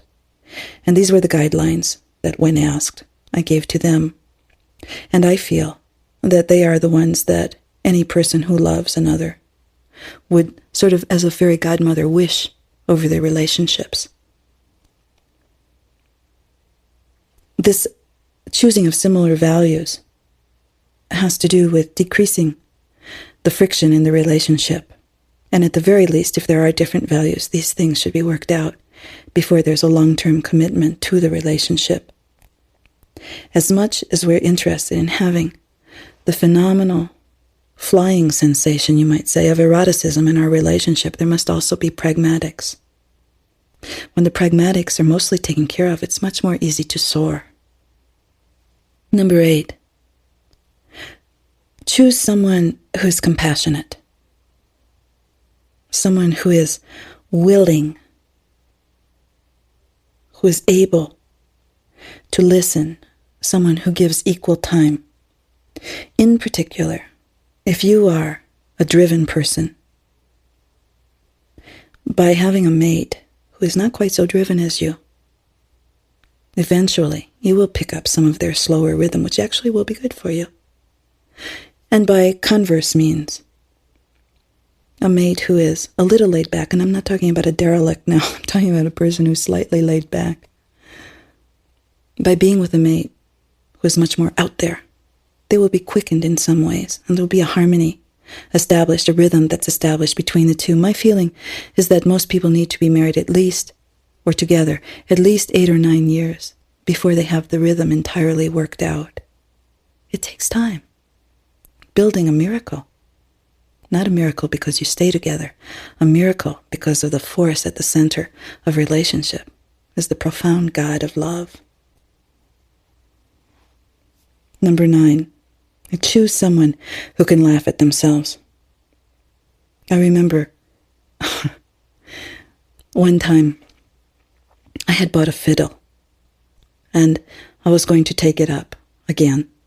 And I had it sitting at the side of the bed. And for some reason, my mate and I had migrated into the bedroom in the midst of an argument. And we were going at it, hammer and tongue, pretty good. I was giving as good as I was getting, and hopefully it was going somewhere, but we'll never know, because in the midst of the whole thing, my mate grabbed up my fiddle, opened the case, drew out the violin, and began to play it, standing in the middle of the bed, jumping up and down. And of course he couldn't play, but he was playing it anyway. And I began to laugh, because he was trying to play one of those, one of the, to make fun of the argument that we were having. Well, it was so funny that finally we were down on the floor with each other, laughing and almost crying in each other's arms. And the value of not only having someone who can laugh, but you yourself, who can stop an argument on a dime by making a joke that's not cruel, but that laughs at yourself and the condition and the position that you're finding yourself in with your mate. That is very important. It's a real gift. Well, say you don't have a very jokey partner. Well, then look for someone who can learn, if they don't already know, how to stop an argument in mid-sentence. This takes practice, because there's something inside of us that wants to push us, drive the car right over the edge. I don't care, I'm taking everybody with me in the middle of an argument. But it's a skill well worth waiting for in a person.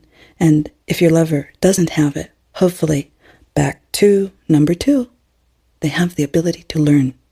And you too have to learn to stop in the middle of a sentence and mutter some sort of apology or stumble around and say, well, I'm just going to probably talk about this later when I've calmed down. You need to be able to do that yourself. So number 10, being able to overlook certain faults and characteristics.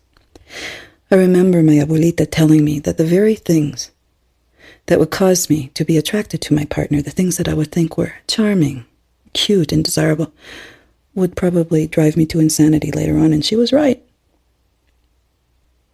In my first marriage, I thought that the way that he jingled his coins in his pocket of his pants were, it was, I don't know, so charming. And after a couple of years, it wasn't charming anymore. It was almost like having a cow with a cowbell around his neck. I could hear him coming and going all the time. So know what you can live with, and don't be seduced by thinking that something that really is annoying to most other people is really cute because he or she is doing it, and he or she is your lover. Chances are that if it's a dramatic thing, if it's a dramatic fault, you'll never be able to overlook it, and it'll never be cute. For instance, I'll tell you just what I tell my daughters. There's several things that are intolerable in any relationship, whether it's a marriage, partnership of business, and that is alcoholism, substance abuse, gambling, criminal activity, anything that takes the person away from their true soul life. A person who cannot tell the truth, a person who cannot give fealty, a person who cannot face you after they've made a mistake, and who tries to cover it over in a dramatic and large way instead. And this would be starting a relationship on swamp ground. So number 11 is that you be friends, not just lovers. And that's sort of a tired phrase. And oh, well, yeah, I know what that means. It means I like them, not only love them, and so on and so forth. But actually, it means more than that. And one way to judge it is, are you willing to do for your partner what you're willing to do for your girlfriend or for your guy friend? Are you willing to sit and listen? Are you willing to go over in minute detail the things that they would like to talk about or the things that they would like to do? And not that you have to cater to each other forever, because certainly you don't. But in some small ways on a regular basis, yes, absolutely, you must. And so when you think of what you would do for your friends and weigh that against what you would do for your lover, then it will make things clear for you. And the last, and the most important, I think, and sort of the overreaching one of all of these 12, is make sure that when you choose, you're choosing someone who makes your life bigger rather than smaller. That will tell you all you need to know.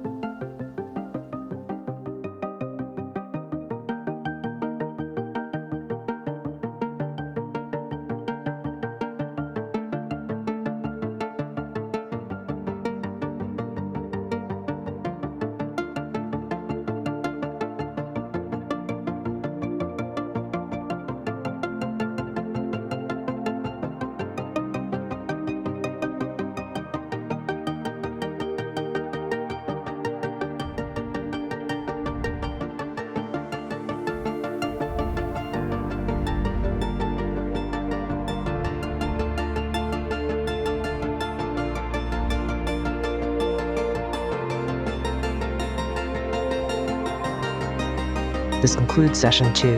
Our program continues with Session 3.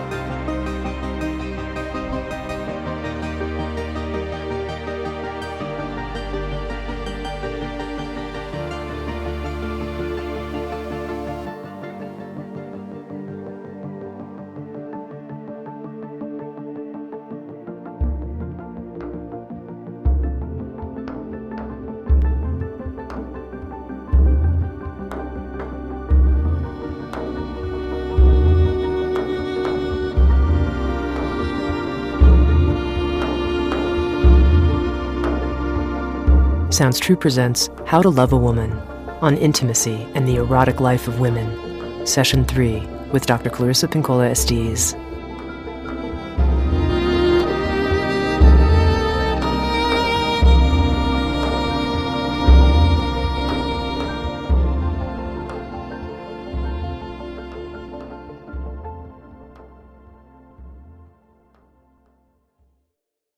Now, here's another aspect of loving a woman.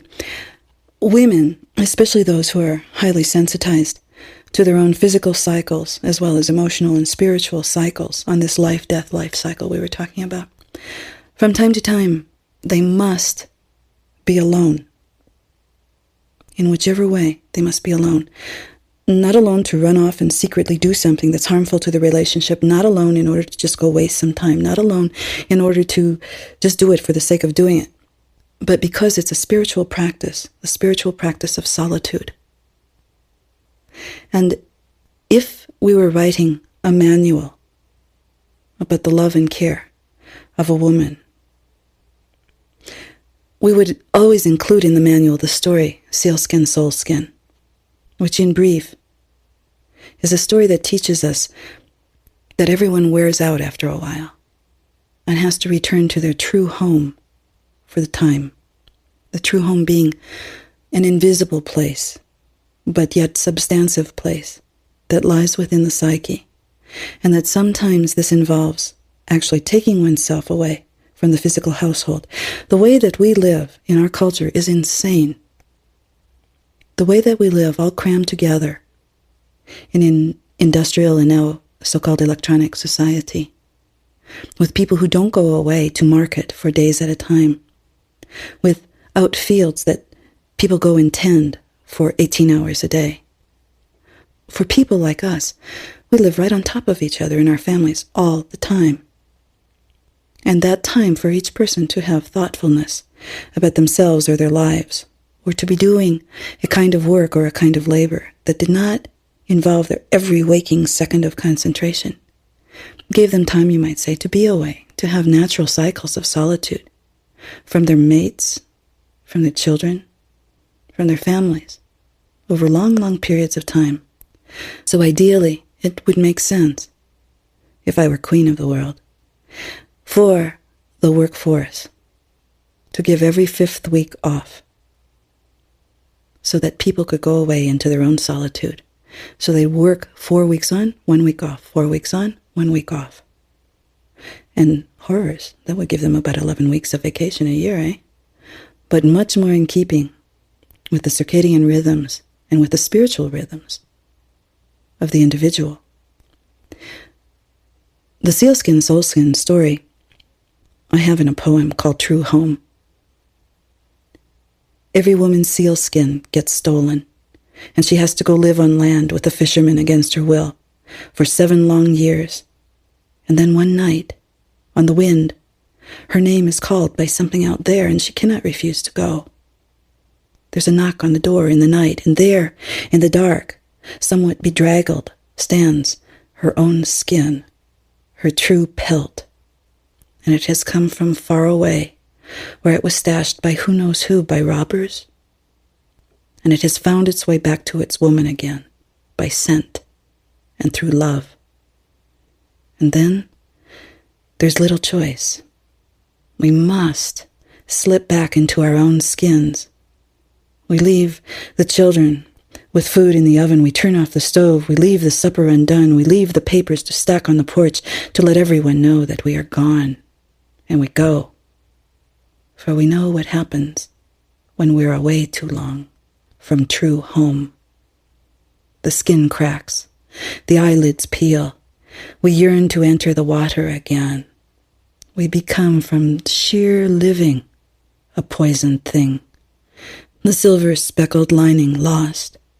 And we shed, not like creatures molting, but like creatures dying, inches from the water and the opening to our home. So we all pack together, yearning, longing, wanting to go away with the wind, like stones that want to sink into the water with joy, and we cry to go home, so that we can break out that creek girl, take her right out of the matron that we've become, pull that warm, wet girl child out from under the old woman's armpit. And we become 10 years old again and turn wise. And all of us fit into that half shell of a broken heart that takes us out to sea and hovers over the opening to home. And at last, we slip over the edge and follow the air bubbles down. If you would love a woman and cause her to love you with all of her heart in return and all of her gratitude in return, let her go when it's time for her to go into her solitude. I'm always taken when someone thinks a woman is restless or irritable. They always say, well, she needs to be made love to. Well, that could be true. There is something for certain about being made love to, being shaken and thrashed and pinned down to the bed. Something about all that loosens everything up, that moistens everything, psychically and otherwise. But I think much more of the time, when a woman becomes tight and dry, it's because she needs to go home to her true place. And she needs to just go find herself. Slip back into her true skin. Not spend so much time being some of what she is not. Not spend so much time serving others. Not spend so much time with having day after day already planned out in the beginning of the week, knowing every hour and almost every minute that she will have to be or appear or go somewhere. So if you would really love a woman, then let her go when she must go.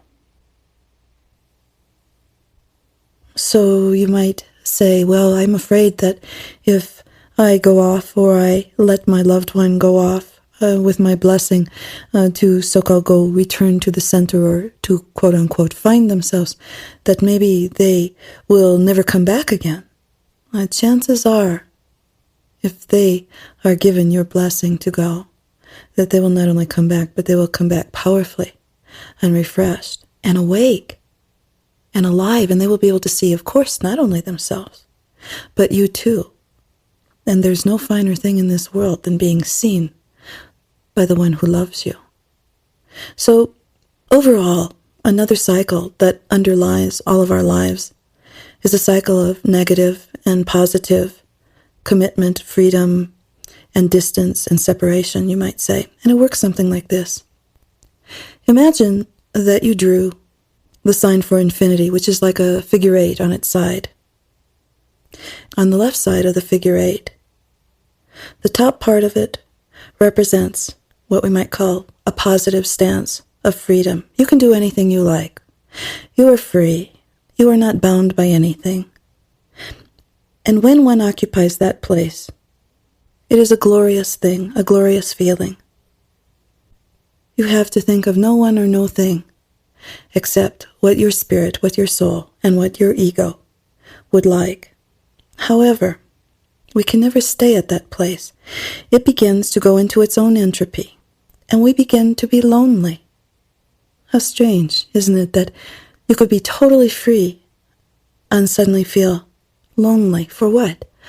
For closeness, for constancy, for commitment, meaning something that you can depend on, that will be there for you, for your growth, for your development, for your future, something that makes life bigger and better because there are two rather than only one of you. And so people slide down the slope of that figure eight over to the other side. And that's when we make commitments, whether it's to a work project, to a lover, to a home, to whatever it might be. And for a time, we're very, very happy there. And we say, oh, this is the life. I look around me and I see my books and I see my mate and I see my family. And it seems like no matter what goes on in the outer world, all is well with my world.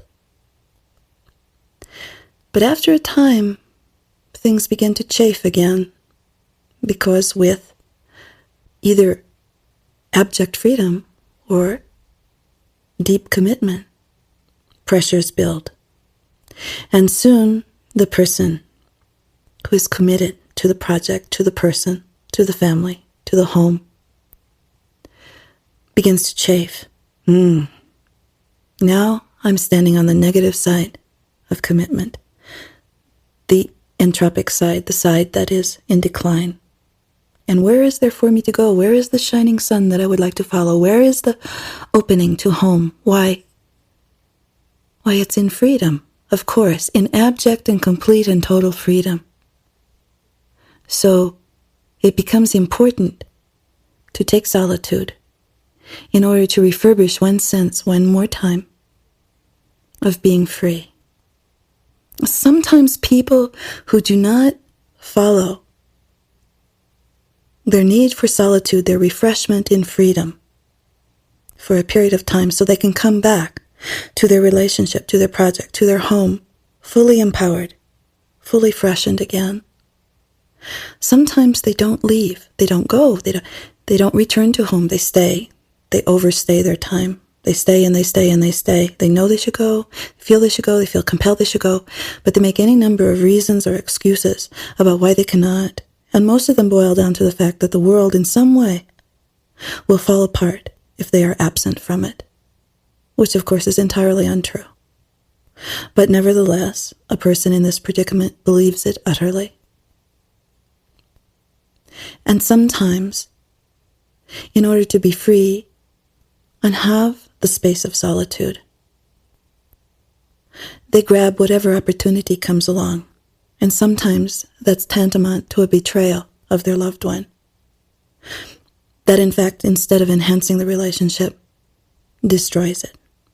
And so this is not good. We have a responsibility, a duty, you might even say, even a moral responsibility in a love relationship, to take our solitude, to insist on it, to take our space of freedom, so that we can wear our feeling of freedom out and again come back down on the figure eight, back into the relationship again, fully refreshed and fully filled with desire, deep desire for communion with the other.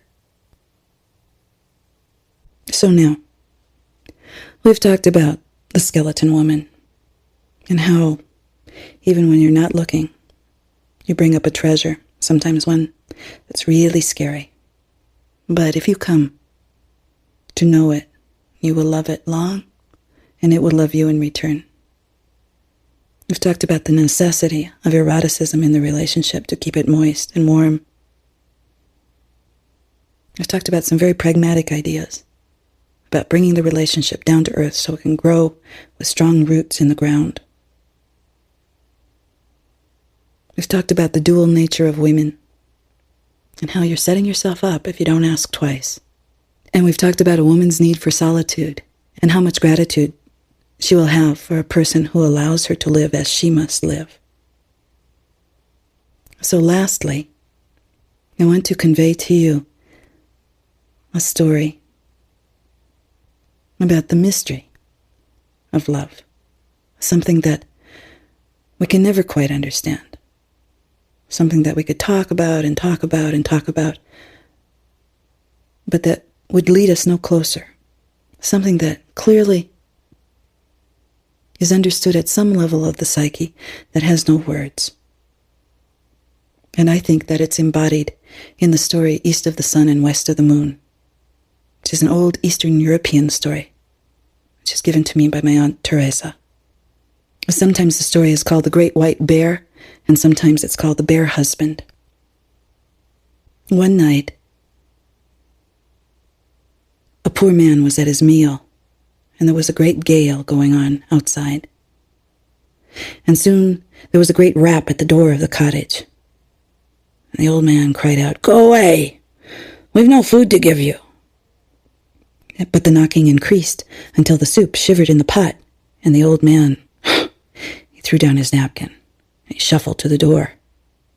And as he opened it, the wind and the snow blew in with such force that he could not see who was there. "Step in! Step in!" shouted the old man, and into the small cabin lit only by the small fire lumbered a great white bear. "Give me your youngest daughter," growled the bear. "Well, certainly not," said the old man.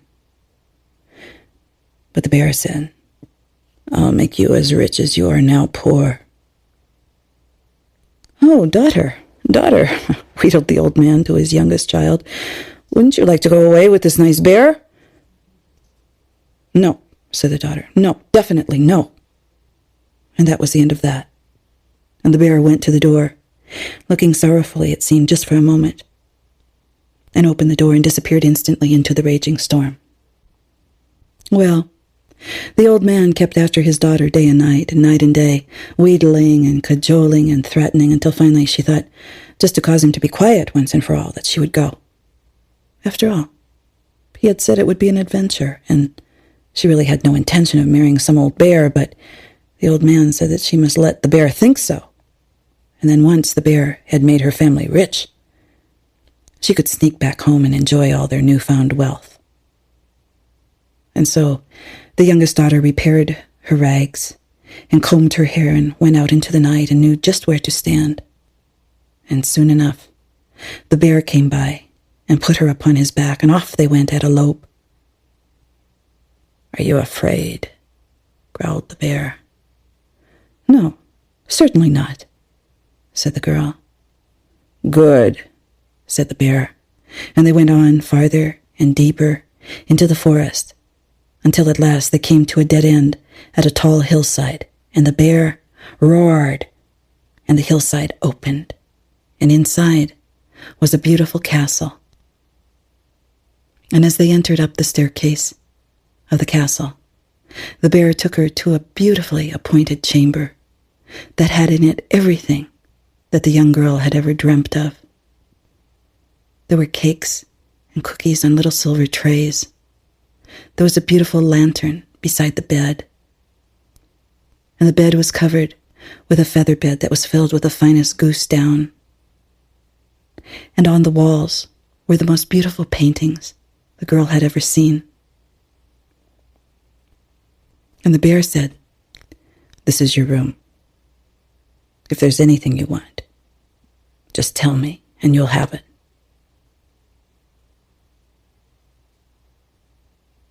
And the bear went to the door and disappeared down the hallway.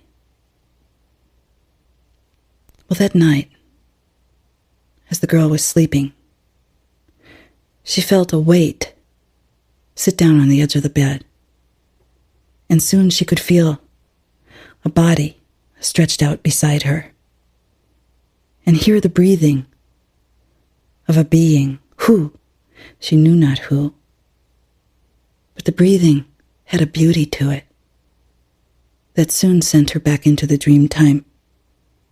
And when she awakened in the morning and searched through the sheets and under the feather bed, there was nothing there, nor was there evidence that anything or anyone had been there. And each day, the bear greeted her and ate with her and asked her if there was anything that she lacked. And she always said, "No, I have everything I need, except at night." And the bear said, "Let us not speak of these things."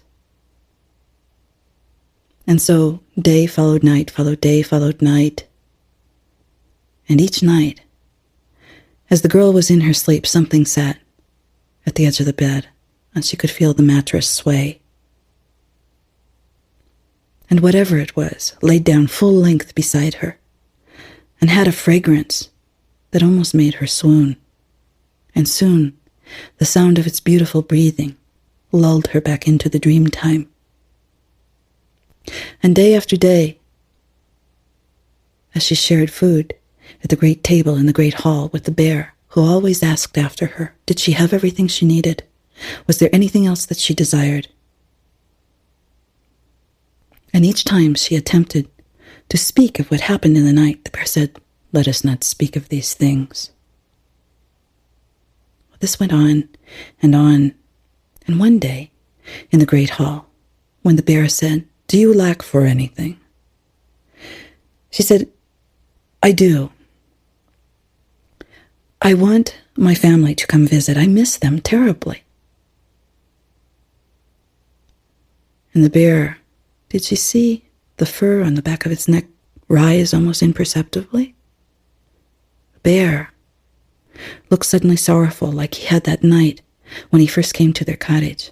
But then it passed from his face, and he said, "Yes, they can come, but on one condition." "And what is that?"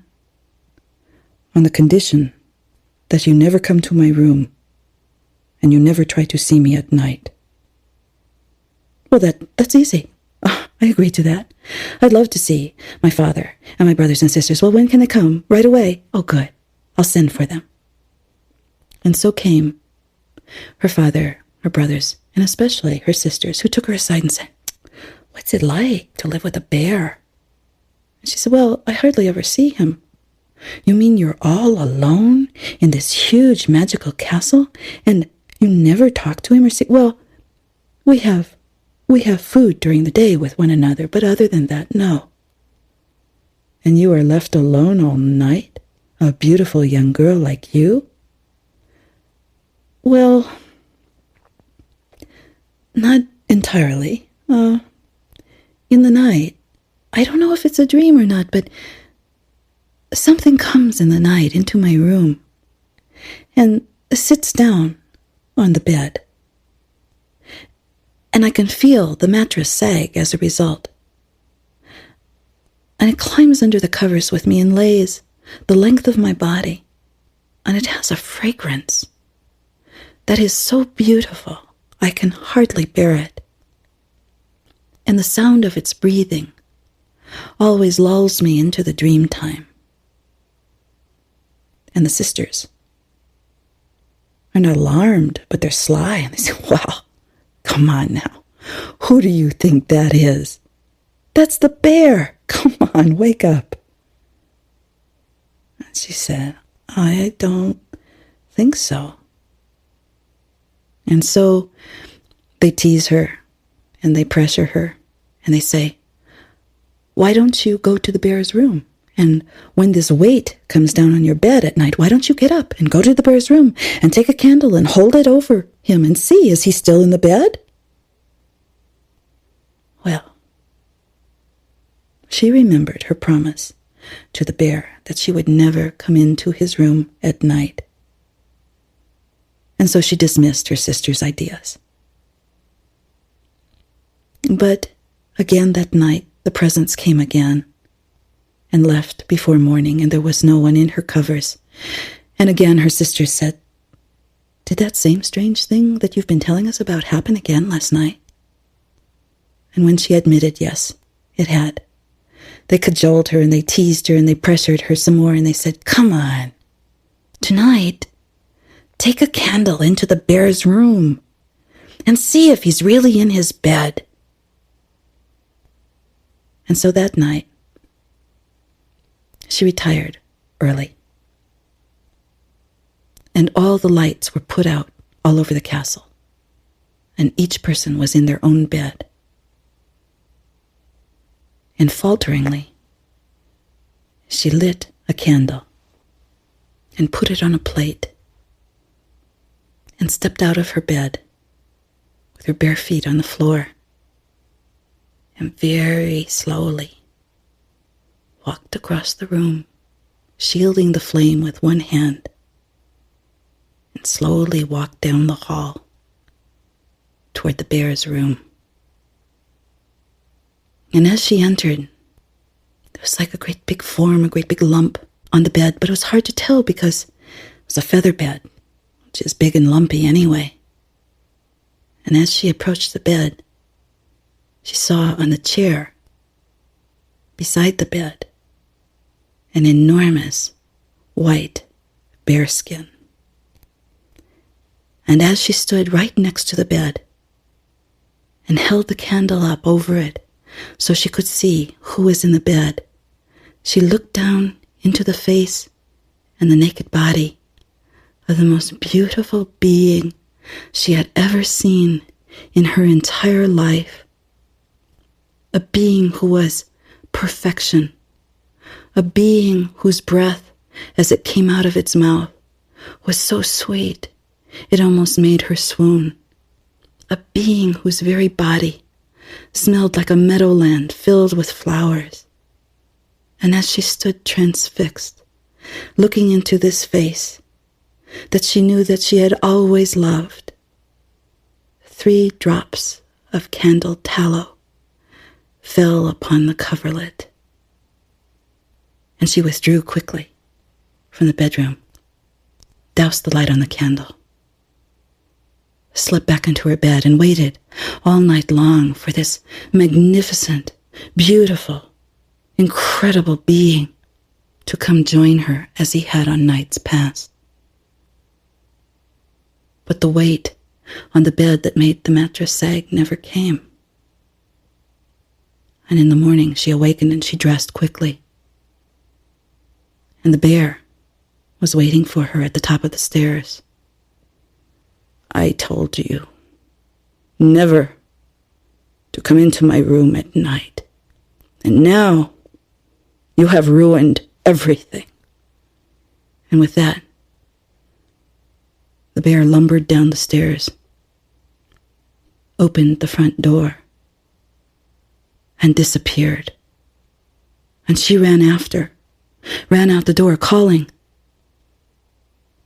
looking, searching every corner of the courtyard. There was nothing. Nothing. Except for an old woman in the corner of the courtyard who was carding some wool. "Old woman, have you seen the white bear? Did he come by here?" And the old woman said, "I'm just cleaning this wool. If you want to know where the white bear is, you're going to have to go see my older sister." "Oh, tell me, who is your older sister?" "Well, she's up on the far mountain, and she's the one who dyes the wool after I've carded it."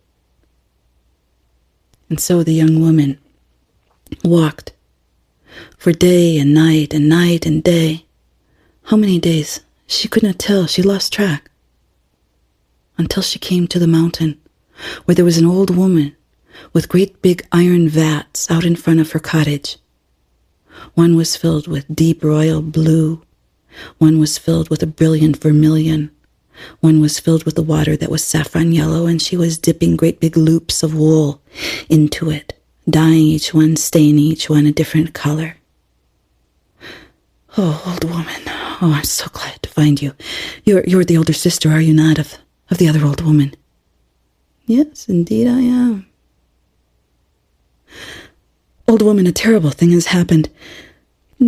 One night a bear came to our cottage, and he promised my father that if he could have me as a wife, that he would make my father rich. And I didn't want to go, and I thought I would play a trick on this bear, and I would go away with him, and he would make my family rich," which he did, and that I would somehow find my way back to my family. But while I was in the castle, I found that something visited me every night, and it was so incredibly beautiful, and it was so profound for me that I never wanted to be away from it. And my sisters came to visit, and they cajoled me, even maybe tricked me into breaking a rule that the bear had. He said I must never come to his room at night. I must never look upon him. And I took a candle and I lit it, and at night I snuck down the hall and I snuck into his room, and I found that he had taken off his bearskin, and what was inside of that bearskin was this being of unbelievable beauty, and I was filled with a love that broke my heart open and made me feel and yearn and long as I have never felt in my entire life. But he found out that I had done this, and he disappeared forever. Can you help me? And the old woman, whose hands were stained with blue and red and yellow from dipping the wool, she said, "Yes, I can help you. But you must go see my older sister." "Oh, old woman, where is your older sister? I'm so tired." "Well, if you love this thing the way you say you do, there is no tiredness that can keep you from it." "Oh, all right, old woman, just tell me where." "Down. My sister lives down underneath the next mountain." And so the girl went on her way one more time, and she was tired, and she would use the trees to pull herself down the mountain.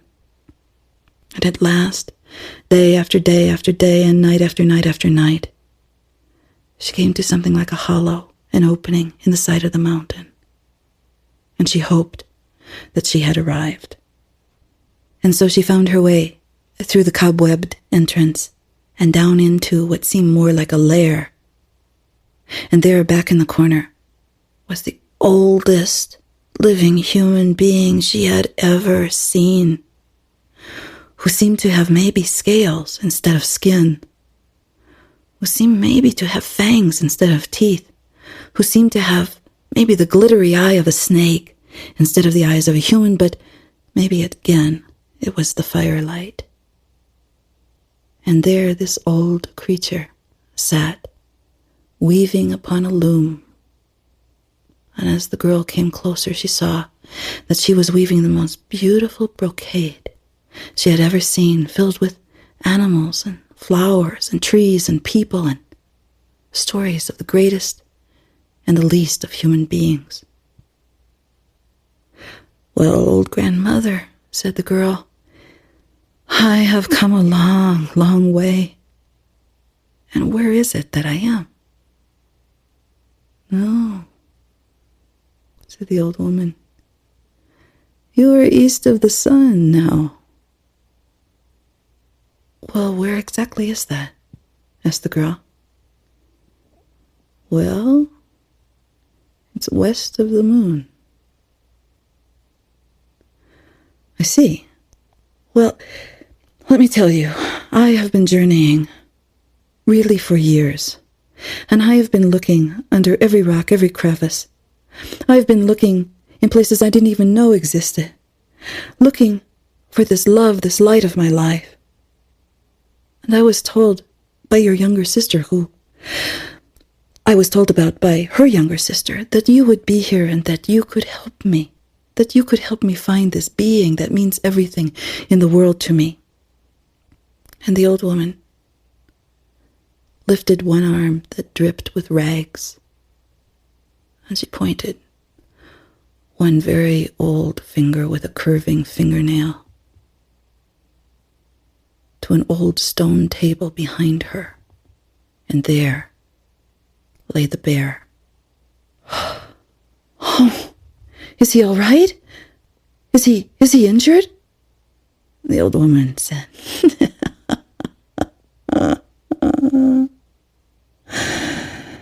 "Oh, you're very young. He's dead." Oh, and the girl fainted dead away. When she awakened, nothing was as it was before. She was in simply an empty room with a stone floor with a great laundry bucket in front of her. And on the floor, like a pile of laundry, was a bear pelt. And sitting in chairs along the wall were woman after woman who claimed that they were the ones who could wash the tallow spots out of the bearskin and therefore marry the prince. What? What is this all about? And the first woman came, picked up the bearskin, threw it in the water, took out the washboard, rubbed it up and down very roughly, brought it out. Nope, the candle tallow spots were still there. And then came the next one, pulled the bearskin away from the other, said, let me show you how this is done. Put it into the water, rubbed it up and down on the washboard, took it out, showed it. Nope, tallow spots were still there. And time after time, person after person approached saying, oh, I'm the one who can do this. I know how to do this. And each one failed. And the next one came, give this to me. I know all about it. And so on and so forth. Until finally, there was only the girl left. And so she took the bearskin. And as she did, the fragrance wafted off up into her nostrils. And she was overcome with feeling. And she began to weep. And very gently, ever so gently, she pushed the bearskin down underneath the water in the barrel. And she lifted it up and pressed it down under the water again. And lifted it up and gently pressed it down under the water again. And the third time, when she lifted it up and held it out, the tallow spots were gone. And out from behind the wall came the being that she had seen in candlelight and said, you have broken the enchantment because you have been willing to suffer all these miles in order to find what you lost, even though you didn't recognize it when you first found it. And the being that caused the girl to swoon with its beauty, and the being that had a fragrance that made the person float into the dreamland, and the being that held her and brought her to her destiny. The being's name was love.